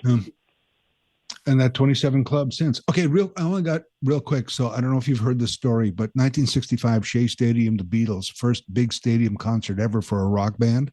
Yep. The Beatles get driven to the stage in an armored car. True story, and driven away after the show. So 2008, Billy Joel's playing Shea. He's going to have Paul McCartney on. The flight's late. It's delayed. Somehow they get the flight down. They rush Paul McCartney to the stadium. He gets in a golf cart. They're rushing him to the stage. And Paul McCartney goes, "Hey, man, thanks for the lift." And the guy goes, "I'm the same guy who drove you back in 1965. Oh, you're kidding. The same driver. Same driver drove. He was a groundskeeper at Shea, and he had got the job both times. True story, apparently. That's awesome. There you go. All those years later, and he's still driving Paul McCartney to the stage. Brian, thank you so much. Loved it as always. Always a pleasure, Larry. Have a great day. Look for This Week in Music History on Facebook, and you'll find Brian Allison's page. This is 570 News. Here's special guest host, Larry Fedoruk. Welcome back to the program. Mike has got the long weekend and the day tomorrow, which is the actual holiday tomorrow. Happy birthday to us. We are turning, anyone? 158 is correct. Happy Canada Day, and so much to do in Kitchener tomorrow. Here to talk about that, Manager of Special Events, City of Kitchener, Steve Roth is joining us. Hello, Steve. Good morning. How are you doing? I'm doing well. How are you? Good. 158. That's crazy. I know. I'm not feeling it. Feeling much younger. Me too. Actually, I saw some clips today of the 150. That seems like yesterday, but I guess that's 8 years ago. You remember that, the 150th? I was talking about that earlier. I was reminiscing about how I found it kind of underhyped, I guess, because I thought it was such a big year. But then again, I don't know that we're the big hype country necessarily, although you wouldn't know it looking at Kitchener tomorrow. There's so much going on. Well, you know what? That's a really good segue because you talk about, we Canadians are normally sitting in the back row, and saying thank you. But there's something in the air right now, and I don't want to blame it on any president in any country, but there is something in the air right now that people are excited and proud and vocal about being a Canadian. And I think this year, Canada Day feels a little different than we've seen in the past. I've heard people mention that, and I would agree. I think you're right. Yeah. Absolutely, absolutely. And hopefully that means people want to not just celebrate it personally, but just get out and celebrate and show their support. Yeah, for sure. And I think that last year we was our maybe single biggest event day we've ever had, Canada Day 2024. Our data said we had over 30,000 people in the downtown core here in Kitchener. And we're expecting bigger numbers this year. So, I think we will be a part of something that we've never seen before. And I was saying to a colleague of mine, they said, "What's your favorite part of Canada Day?" And my answer was simple and easy, is that just before we light off the fireworks in the evening, we get the whole crowd to sing "O Canada." Hmm. And anytime you've got 30,000 proud Canadians singing "O Canada," there's nothing like it. Nothing like it. Yeah. Not to mention, it's a now I know there's some it's subtleties of the lyrics here and there, but it's a great anthem. It is a great anthem. It's a great anthem, and I've heard Americans say this. It's an anthem that celebrates our country more so than it's not a war song. It's not anything. It's celebrate. So I get you when you hear that anthem done. It's great. Yeah. So I'm excited for that tomorrow night. But yeah, tomorrow's Canada Day, and I dare say it's never been bigger as far as the celebration planned for downtown Kitchener. One of the things we've noticed is that over the years, more and more young families are coming, more and more new Canadians are coming. And so we've kind of shifted a little bit. What used to be kind of a celebratory concert on King Street, we've had, Glass Tiger, and we've had last year was April Wine. So the concert is a big part of it. It's a free concert. But this year, to launch things off for Canada Day, right behind City Hall at St. Louis School, the old St. Jerome's High School, we're doing a whole family zone. So it starts at noon. We're starting about 5 or 6 hours earlier than we have in the past. And it will be an opportunity to families to come out. Again, everything's free, and just be together with other people who are proud to celebrate, proud to be Canadian. And yes, we're still doing the concert on King Street. Yes, we anticipate a lot of people. But this year, it's been nice that we could kind of expand the programming to include family fun rides, bouncy castles, activations, all free. So that's how we get things started tomorrow at noon. All right. And then that area is kind of open. I would take it most of the day, all day. All day. We're open all day over there, 12 to 8. The stage gets started around 4 o'clock tomorrow. We have a local country singer, Rebecca Stevens, getting us started. What better way to celebrate Canada Day than a tragically hip cover band? Grace 2 will hit the stage right after that. Tara Lightfoot shows up after that, kind of a blues country rock feel. And Tara Lightfoot is one of those Canadian performers who people are going to say, "Oh, I remember seeing her in Kitchener in 2025." Like, she is on her way to superstardom. Really excited that she was available. And then, of course, Sloan, really a fixture in the Canadian music scene. They've been here before. It's been a couple years, but we're really happy and proud to have Sloan back on the main stage here in downtown Kitchener.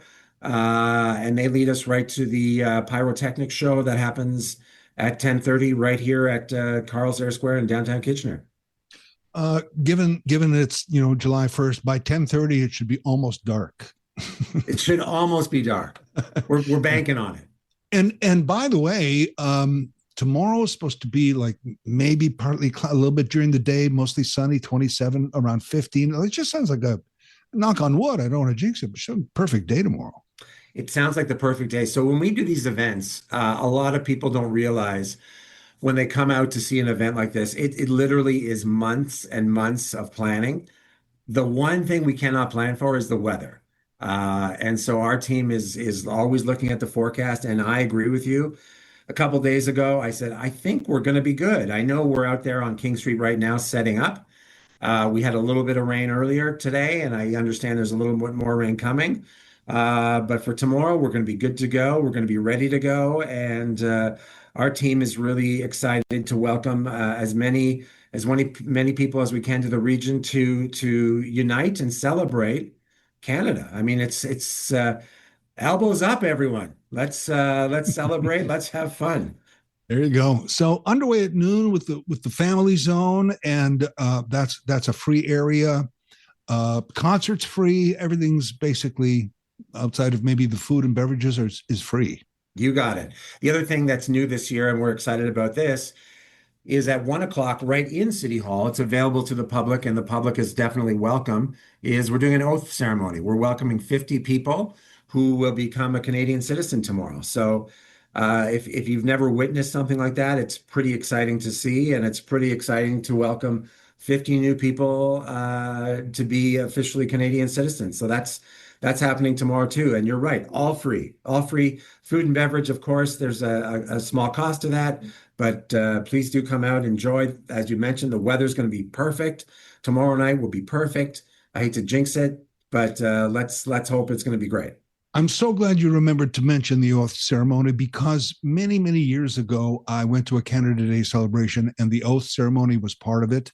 Yeah. And if you ever want to reaffirm, if you've been a citizen or been in Canada a long time, if you ever want to reaffirm why it's great here, go watch those people and watch the families celebrate how happy they are to take that oath and be a part of this country. It's just amazing. You got to see that. It's amazing. Yeah, well said. Well said. I agree. You have to see it. And it's something that sometimes we all take it for granted, to be a Canadian, to live in this country, to the things that we have, the things that are right there at our doorstep. But you're so right. And I see this every Canada Day, especially with the new Canadians. And we have this really big flag that we put out in the square. It's a 20-foot Canadian flag. There's a lineup of people to get their picture in front of the flag. It's the coolest thing. And we're lucky to be in a really amazing place like our country, Canada. Well said as well, sir. And great work. Looking forward to tomorrow. Thanks for your time today. Happy Canada Day. Thanks, Steve. Happy 158. Thank you. All right.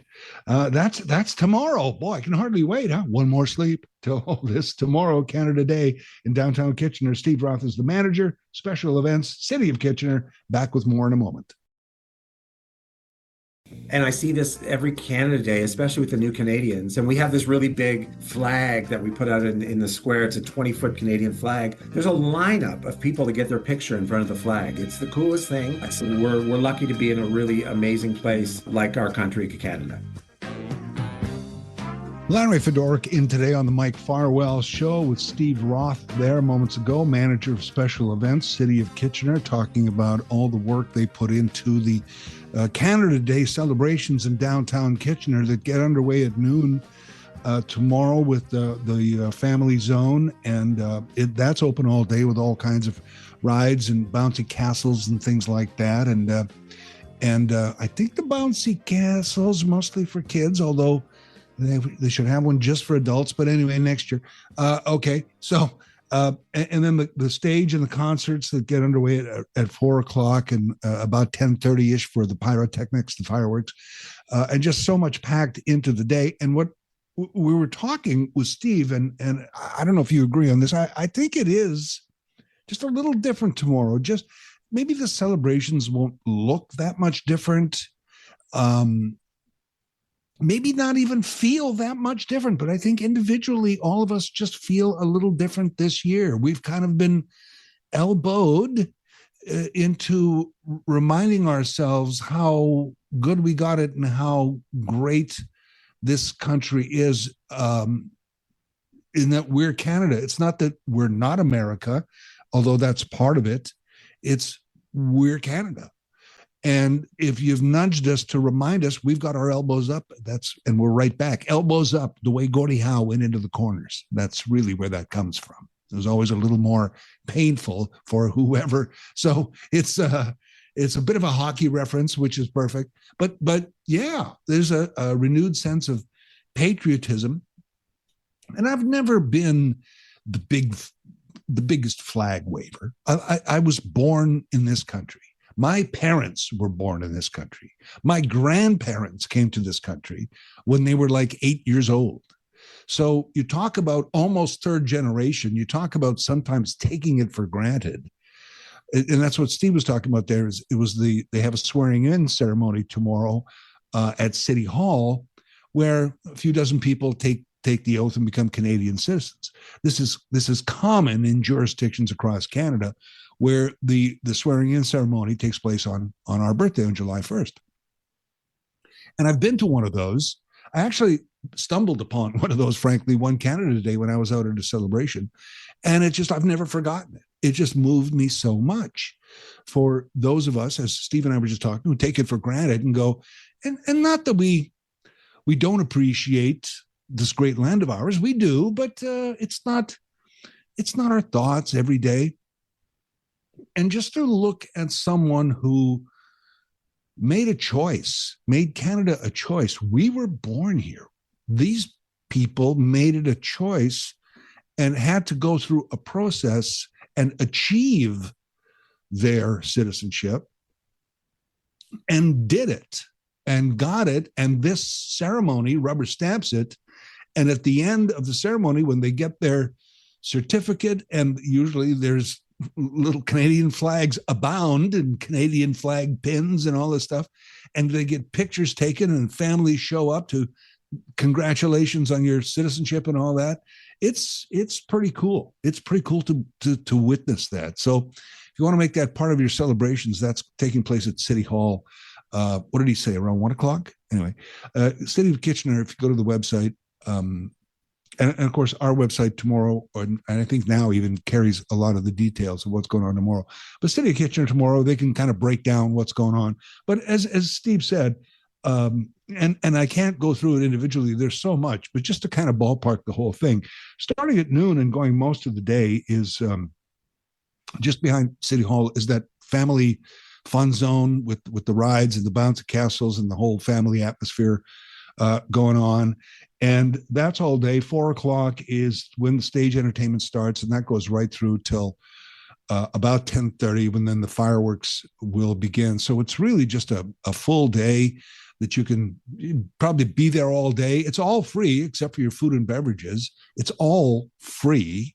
So it's a great thing that communities do on Canada Day, and certainly Kitchener doing tomorrow. So it is going to be cool. And I was just reminded too, and maybe it's something we can pick up in our 12 o'clock Talkback Hour. Reminded too when Steve was talking about people taking the citizenship oath tomorrow, about those of us who were born here and the birthright citizenship, which is in the news, not in our country, but certainly in the news lately. We can talk about that and more. Our birthday day tomorrow. More in a moment here on 570 News Radio. Larry Fedorkin from Mike Farwell. We're talking about Canada Day celebrations in Kitchener tomorrow, downtown, all free, all good, starting at about noon, going till about 10:30 at night when the fireworks start. So really just a full day to celebrate. You can wander in and out, go for the whole day, do whatever you like. It's all free except for food and beverage. So enjoy. It's terrific. And Steve Roth, who's the manager of special events, he mentioned to us that last year they had like a record turnout, and they said, how probably said to themselves, how are we going to top this next year? And I think they have for 2025. So enjoy the day tomorrow. And that oath part of the day, we can go to City Hall and watch some people take the oath of citizenship and officially become new Canadians. As I said earlier, I've done that at a Canada Day ceremony, and it really it does the heart good. I think that you just kind of see that. Reminded me of birthright citizenship, which I think we talked about Friday on the show briefly when I was filling in on Friday, because Donald Trump and the Supreme Court of the United States has now ruled that he can at least pursue the idea of an amendment to the Constitution, because birthright citizenship is not something the United States had. it adopted it in the 14th Amendment of the Constitution. So they'd been, which was post Civil War. So the United States had been around for a century or so, and then said, what about birthright citizenship? Where we've always kind of had it because it's really a concept from jolly old and from Europe. It is. It's called jus soli, which is of the soil, which means you're born on this land, then you belong to this land, so to speak. And it was always, I shouldn't say always, but it was often looked at as more of a possession thing. We look at it now as a right, birthright citizenship is what it's called. So you have the right to be a Canadian citizen if you were born in Canada, which is, we have birthright citizenship. We have it. The United States currently has it. It's a right. The jus soli was meant you are under the jurisdiction of that territory on which you were born. You were born in this little county, then the Duke of that county or the King of that county or whatever it is was your ruler, and you had to pay the shekels to him and so on and so forth. It was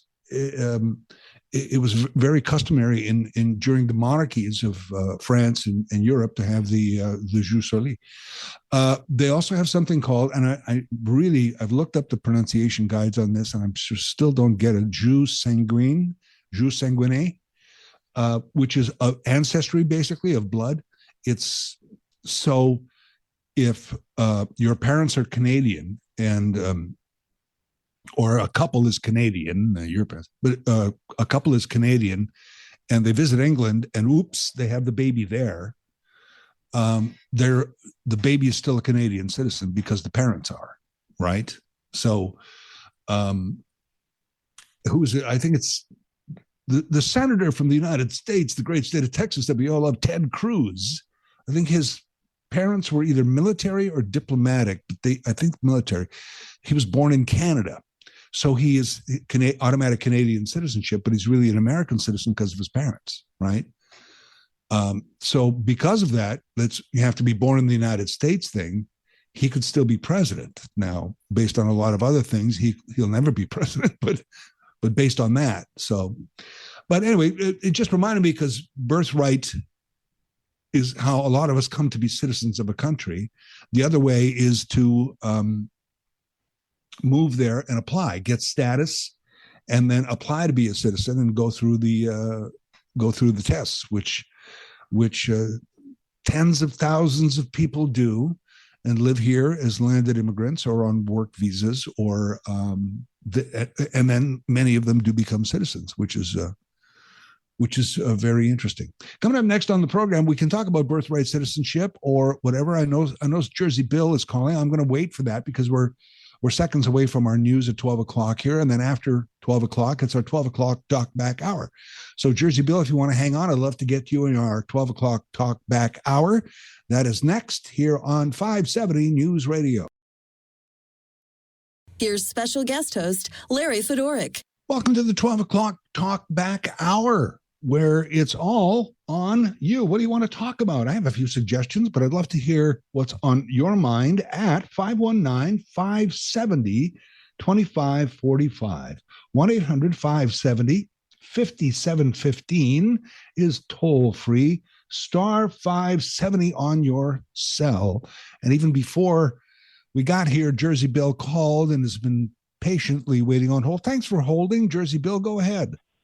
Yeah, and that's what I always try to do. Call the hour before to make sure I get first in queue. All right, sir. You are. Yes. Yeah, I just, in terms of relations between the country that I'm still a citizen of, and this one, I have to say that what really strikes me, especially with Canada now taking off that tax on the big tech firms, it just seems to me that Mr. Trump is just trying to show that he's still running the world economy, and if he threatens anybody, he'll change their mind. But the corruption is just you can imagine that the tech companies are going to give him something of a kickback, however it goes. And unfortunately the 2020s are starting to look more and more like the 1920s, which were also run by Republicans. And they simply said, let's just have laissez-faire business, nothing to stop business making profits. And we know where that ended in 1929.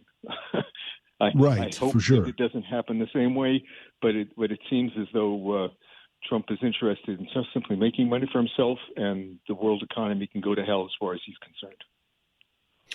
Well, Jersey Bill, thanks for the call, man. I mean, I understand what you're saying, and it's amazing if you go through how many Trump family deals are being done in various countries that kind of are perceived. They are perceived as companies and nations trying to gain favor with Donald Trump as president of the United States. Well, if we make this deal here with Trump or Musk at the time when Musk was in favor, that how about we do this? How about we use the Musk satellites? How about we use and suddenly tariffs and regulations and things like that changed from a government point of view.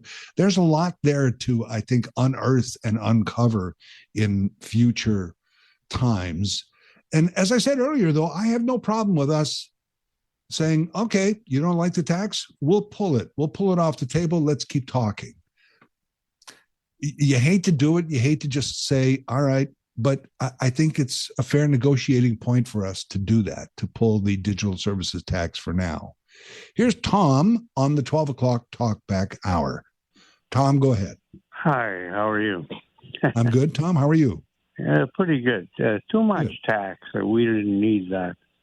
The other thing I was going to talk, because you had a discussion about AI. AI is good if it's used in the proper, proper use. But now the AI is used with the military, and seems that everybody in the world is killing everybody. And that's why I'm afraid it'll get up to just like your drones. They were supposed to help us, but they were using it more for killing at the atomic bombs. So I'm afraid for AI because it might be misused and construed. And I'm pretty sure that the boys down in military someplace in Area 54 are looking at it. So that's my only fear of it. Yeah, legitimate, Tom. Thanks for the call. I think, and I don't want to confuse AI necessarily with robotics and drones, which use AI. Don't get me wrong; it's all part of it. But I think drone warfare and robotics and things like that are, I don't think should always be tied into AI. For example, military. This is my thought of, I've said this before, nothing in the world that's ever been invented where the military doesn't go and say, what is the application of that for us? Whether it's toothpaste or powdered orange drink or drones or weaponry, it doesn't matter. The military will always look and say, what's the application for us? Is there one? And they study it. That's what military does. And the other thing about that is you can't, I mean, you do, and we all do, I do it. What if somebody misuses it? Of course, somebody's going to misuse it. There's bad actors.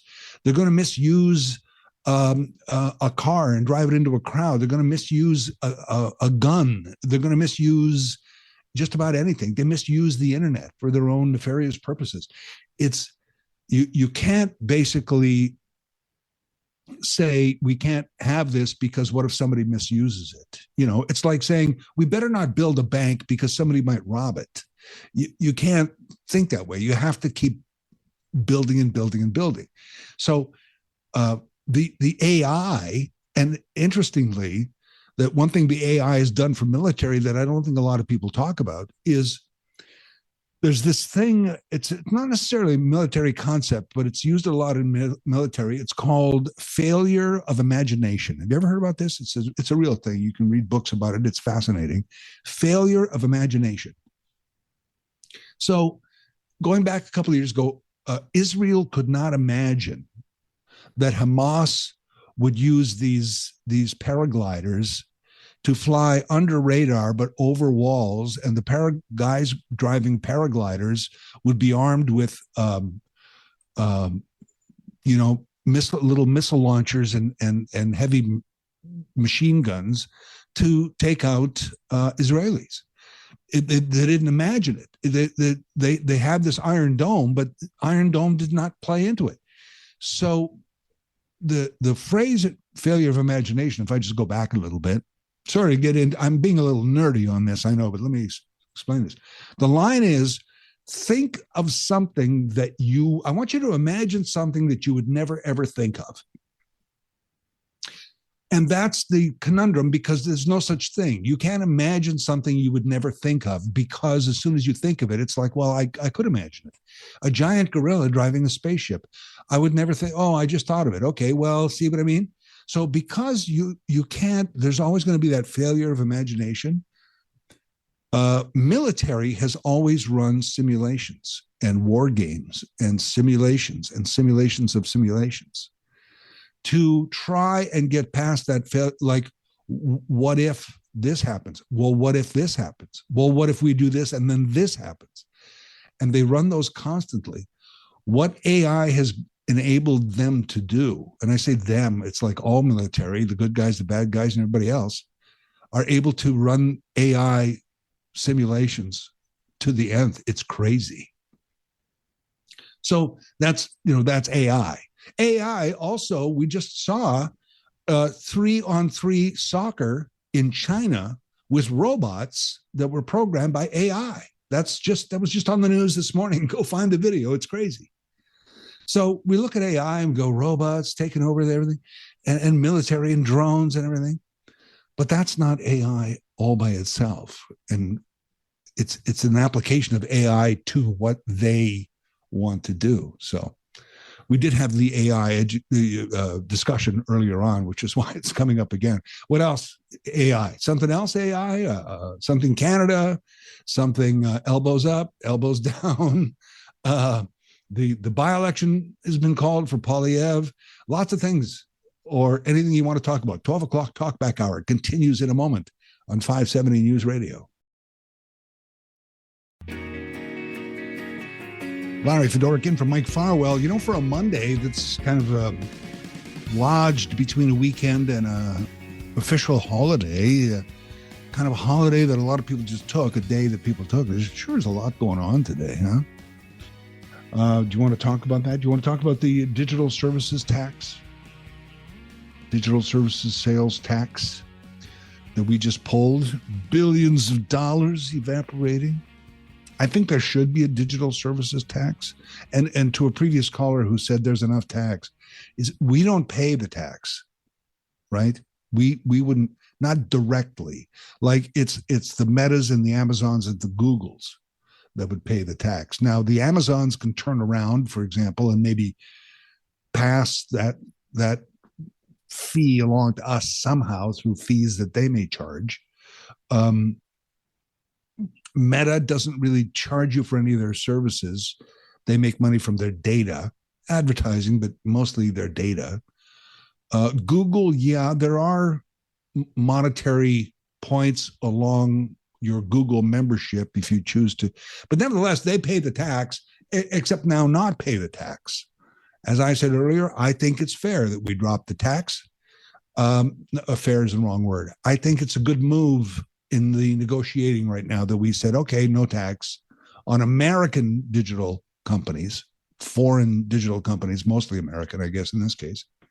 So it's fair enough. It's fair enough. I think, the benefits, we had the Friday 4 panel on Friday when I was filling in for Mike, and one of the panelists was saying how Mark Carney is he's from the world of business. That's where he comes from. Meetings start on time. You have to be on time. You come prepared. Here's how we do it in corporate. Now, that's what he is, more so than a politician, although he's a pretty good politician so far. But in the field of business, back and forth is how you negotiate. So this is the part of the back and forth, I think, of us dropping the digital service tax. Also, speaking of federal politics, Carney, and it was known that he was going to do it soon and get it done before the fall session of the House of Commons of Parliament.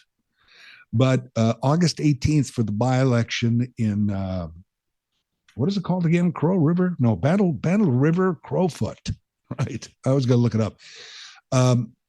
Somewhere between Edmonton and Calgary in Alberta, a very strong conservative riding that when Poilievre lost his Ottawa area seat in the last election, suddenly they had a leader who was not in the House of Commons. So what do? Well, whenever you lose an election, and especially a leader loses their own seat, there is certainly a leadership review.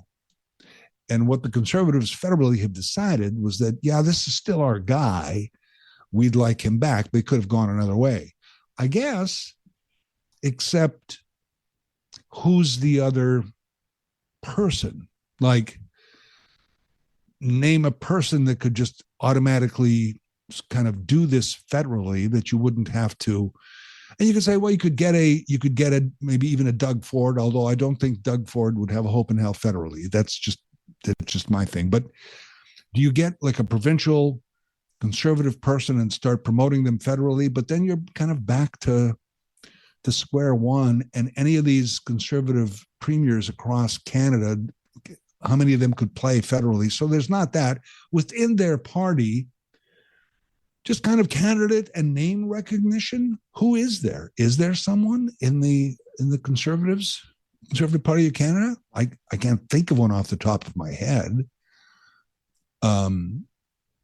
I mean, the guy filling in, Andrew Scheer, they've already had him. He already had a run. They didn't like him. They kicked him out. There's been a guy in between him and Poilievre. So Poilievre is it. And if he doesn't win this riding in Alberta, I'd be very surprised. Although, as you've heard, a lot of pundits are saying that now and he's from Calgary, really. I mean, he should be golden because here's a guy, as we know, he's adopted, and we think his roots may be Irish, but he was basically raised as a Francophone in Alberta. I mean, the combination of those two things should be golden for uniting the country. But it didn't happen. So he's back to now representing, instead of Ottawa area, he's representing Alberta, a province. Now he's federal, I get it, but there's a province, Daniel Smith, making noise about autonomy and separation. So he's going to have to answer, as the pundits have said, for a lot of those issues because now he becomes an MP from Alberta. And even though the MP from Alberta is not calling for Alberta separation, it's going to be part of your dialogue now. So it's going to be interesting how that plays in the by-election coming up August 18th. And then when Parliament returns, hopefully with the Conservatives with their leader in the House as a member from Alberta, from Black Creek, Crowfoot, then Battle Creek, Crowfoot, sorry, then it should be interesting. It should be very interesting. Your thoughts on that or anything else? 12 o'clock Talkback Hour, 570 News Radio. More in a moment. Larry Fedoruk in for Mike Farwell. Mike has the long weekend and then the holiday stuff tomorrow, and then Mike's back on Wednesday. Here's Terry on the 12 o'clock Talkback Hour. Hey, Terry. Hey, hi, Larry. How are you? I'm good today. How are you? Yeah, not too bad. It was interesting when you mentioned the Doug Ford. I think he would make a bang-on leader for the federal party anyway.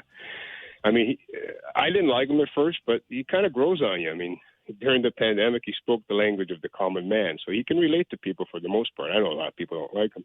But the problem with that is a lot of these former leaders, they were a lot younger, so they took it upon themselves to learn French, like Scheer and even Stephen Harper.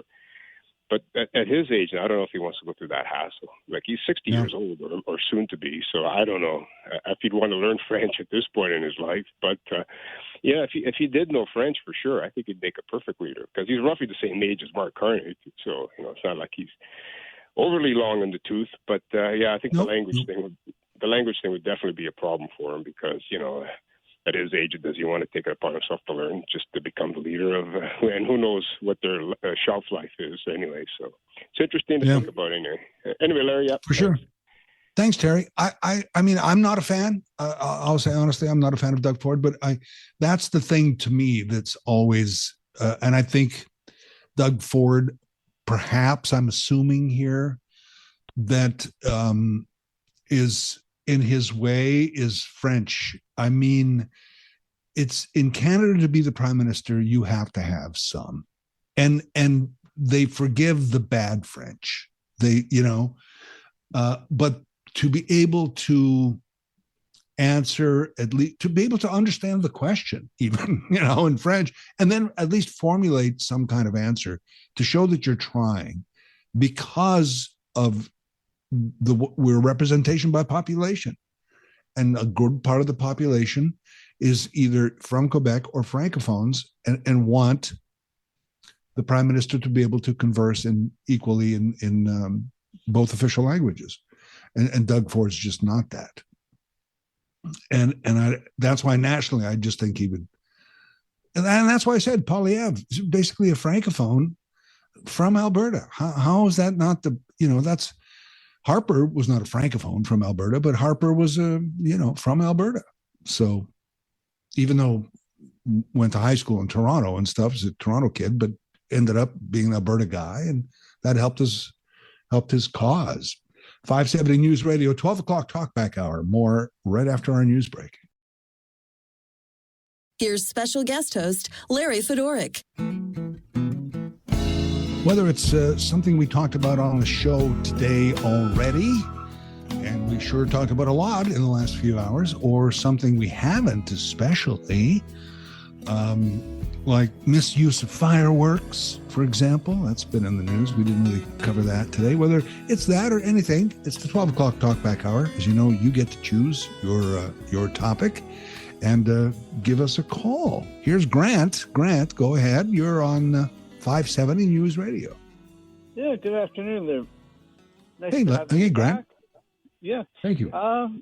We watched this YouTube video.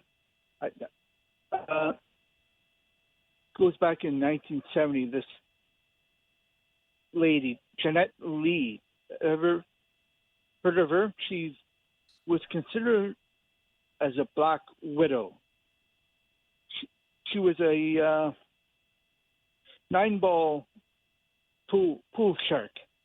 Okay. Sounds like you don't recognize that name. The name is familiar, but I'm not sure. Go ahead. Yeah, and it looked like she was pretty unstoppable, and because she was that good, it's too bad the men kind of mocked her and didn't really treat her all that well. And the end result is that she's going through a lot of. She has. I can't pronounce it, but that female cancer. So she's going through a lot of extensive chemotherapy. Yeah, it's yeah. Grant, Grant, let me interrupt you here. Are you saying this was a modern day like documentary look about her, or was it an old video of hers? Yeah, I think it was an old video. Oh, okay. Yeah, I've never heard of the lady, and I think if I was playing against her, I'd be honored to have her beat me. Yeah. Yeah. I think people just want to be rude for I don't know what reason. It's like. Yeah. True enough. Grant, thanks for the call, man. I'm going to look that up. I'd be very interested in that. Now, mind you, attitude, I'm not saying it's perfect, but the difference between the 70s and now it's pretty wide difference. So I would think it might be a little different today. I had a friend, I shouldn't say a friend of mine. We were friends for a bit. we actually played in the same poker league together. And there was a woman who went on to be she, for some reason, and this was long after we played poker together, I sort of stopped connecting with her.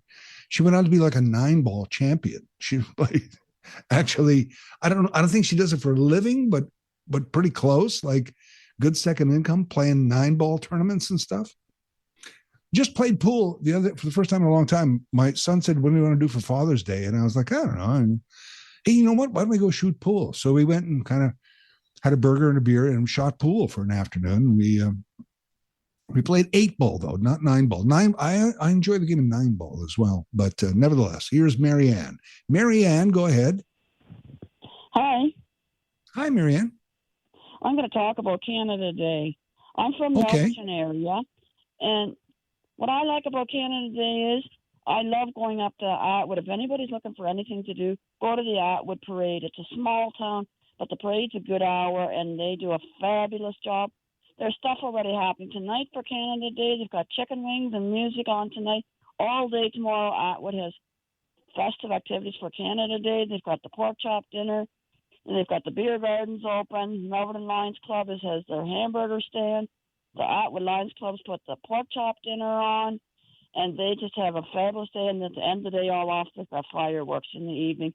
It's a fabulous day for a small town. Thank you, Atwood. You do a great job. Wow, isn't that nice? Thank you, Marianne. Great, absolutely. And it's funny when we were talking about the Kitchener stuff earlier on, what's happening in downtown Kitchener tomorrow. I was thinking a lot about the community events, a little bigger than Atwood, but the community events are really what tie the country together in its way. The community events. People say you have to do Canada Day in Ottawa one year, and I would love to do that one year. Apparently, it is spectacular. I've done Ottawa as a tourist, but I've never done Canada Day in Ottawa. So that's like the big one, and I guess the big one that gets televised, and some of the bigger cities maybe get televised in a national network thing. But it's really the Atwoods and frankly the Kitcheners of the country that are where you got to be. So thank you for that, Marianne. That is kind of cool. And she tripped me onto something else too, that when she was talking about it. Well, I don't know, it's gone. Except I do remember growing up, my small town on Canada Day, my town was so small that the parade lined up on Main Street and the people just walked up and down. Thank you very much. The oldest small town joke in the world, but almost a true story in my small town in the middle of the Canadian prairie. Long time ago, very small, very small. How small was it? We had one stoplight. No, that's not true. We didn't have any.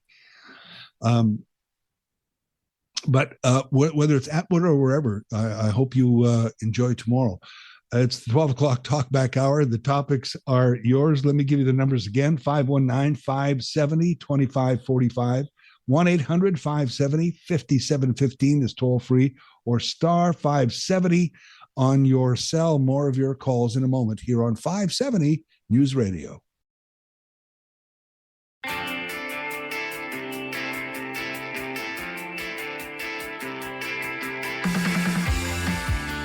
Larry Fedorkin from Mike Farwell. What do you want to talk about? 519-570-2545. 1-800-570-5715. Or star 570 on your cell. Star 570 on your cell. Canada Day, 158 tomorrow. Yeah, cool. Hope you can make it to downtown Kitchener. Lots going on, as we talked about earlier with the events manager. Just a great day, all free except for your food and beverages. Everything else free tomorrow, including the concerts and all that stuff tomorrow. I was mentioning earlier, so this is a repeat if you were tuning in earlier. If not, one of my favorite Canada Day stories is out of Guelph, the Beaver family. Beaver, that's right. How Canadian, but no, they're not. They're from Fayetteville, Arkansas. And they post on TikTok. It's an adult daughter and her parents. And they post on TikTok stuff, whatever, and they posted a thing from February. They went into Chat GPT and said, what would be a good place to visit that's a lot like Fayetteville, Arkansas, so that we feel at home? And Chat GPT, for some reason, told them it was Guelph, Ontario. So they posted this along with a lot of musings about Canada, typical sort of American musings about Canada. Is it cold? Do they all speak French? Stuff. So it goes viral to the point where the Destination Guelph marketing people, very smart, astute, invited them to Guelph for the weekend. So they were the weekend, and if you go online, there's lots of videos of them in Guelph on the weekend from Fayetteville, Arkansas. But it was a real, eye-opening for them because they really loved Canada, and just kind of cool that, this sort of animosity between the nations is really not, or shouldn't be, between the people. They're people, we're people. We may not want to go vacation in the States because it's supporting some bigger issue we have with Trump or the States, if we have that issue. But just folks being folks from the U.S. coming to Canada and going, hey, this is pretty cool. And then they missed their own Pride Parade in Fayetteville because they were in Canada. So yesterday they went to the Pride Parade in Toronto. But otherwise, they spent the weekend in Guelph, and it's just a cool little Canadian story for a Canada Day weekend. The Beavers, really hard, not hard, I should say, to remember and Google if you find the story. In parts of it are actually heartwarming. The Beaver family from Fayetteville, Arkansas. There you go. So it's tomorrow, and the news on 570 News Radio moments ago said the elbows up movement is waning somewhat. Did you hear this? Did you notice that? Do you agree with that? The elbows up, certainly the merchandise not selling as well anymore, but the Buy Canadian movement is still pretty strong. I'm certainly reminded of it going into the stores. My grocery store still has the little Canadian red maple leaf logos on certain products. If you choose to buy this, it's Canadian. And of course, I check that out, but I'm also, I salute the flag of money. Also, I'm forced to do that, as many of us are, I pledge allegiance to money because you want to buy Canadian, and I'll buy Canadian if the price points are similar. If they're way out of whack, sorry, wallet rules. It's got to, and but people still, according to the survey, want to buy Canadian. There's still a Buy Canadian movement, but the phrase "elbows up" is not as which, as I said earlier, I kind of thought was cool. It's a Gordie Howe reference. It's a hockey reference. Elbows up, and certainly when we were elbows up, when it was fierce, that was popular. But man, a lot has happened. You think of Mark Carney. He went from, would you think of joining the Liberal Party and becoming a politician and running for the Liberal Party, to, would you consider being leader of the Liberal Party, to, we have chosen you as leader of the Liberal Party to now run a campaign to, you're the prime minister in 2 months, in 2 months. So we went from a guy that a lot of us hated. I don't know why. I really don't know why. Whether you're a fan or not, I don't know where the vitriol came from for Justin Trudeau. Like, okay, disagree or he's not your guy. I get that. But the whole F Trudeau thing, always a mystery to me. But anyway, okay, so we went from that to a guy that he almost scored a majority government. We kind of like him. He's kind of different. He's that. So I'm thinking, and he's a calmer, less divisive individual. and kind of a calmer guy and a go about his business kind of guy, because that's what he is. He's a business guy. So maybe that has just taken the edge off the elbows up and made us kind of like, hey, we're proud to be Canadian, but we're not going to go into the corner with our elbows up. It's a different mood now. But according to surveys, as you heard in our news, the elbows up craze has faded somewhat, but we're still very proud to be Canadian. And many say it'll be a heightened patriotism or awareness for our birthday tomorrow. We shall see. 570 News Radio, back after this. Larry Fedoruk in from Mike Farwell. Something we haven't covered today. It's on your mind. Give us a call. We've got a couple more minutes left. We could squeeze in a call here and there before we wrap up.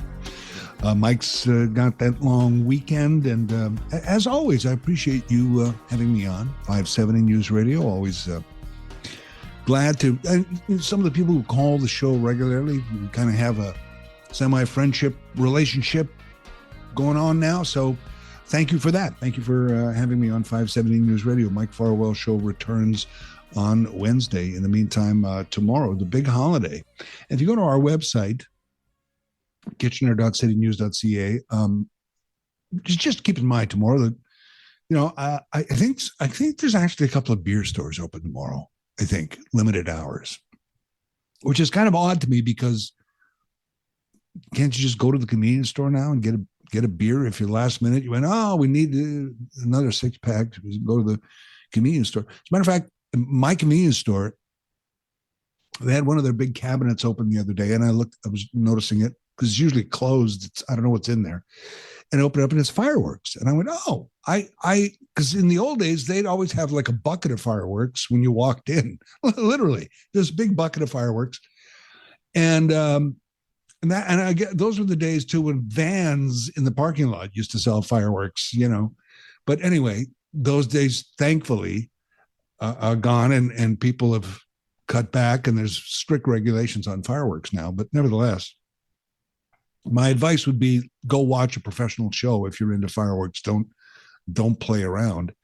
But nevertheless, I said, oh, you sell fireworks again? And the guy said, he goes, yeah, we didn't have the license for a long time. We just decided to reapply for the license, and which I had no idea of. And I said, oh, so you have to have a license? He goes, yeah. So we got the license back, and we're allowed to sell fireworks now. But they're closed where they used to be literally a bucket when you walked in the door. Sometimes they'd even have like a sidewalk sale, literally, of fireworks. Now they're behind closed doors, and obviously, just like the cigarettes or the beer, you'd have to show ID to buy fireworks. But it's interesting now, too, that I can actually buy beer and fireworks in the same store. It's one-stop shopping, really.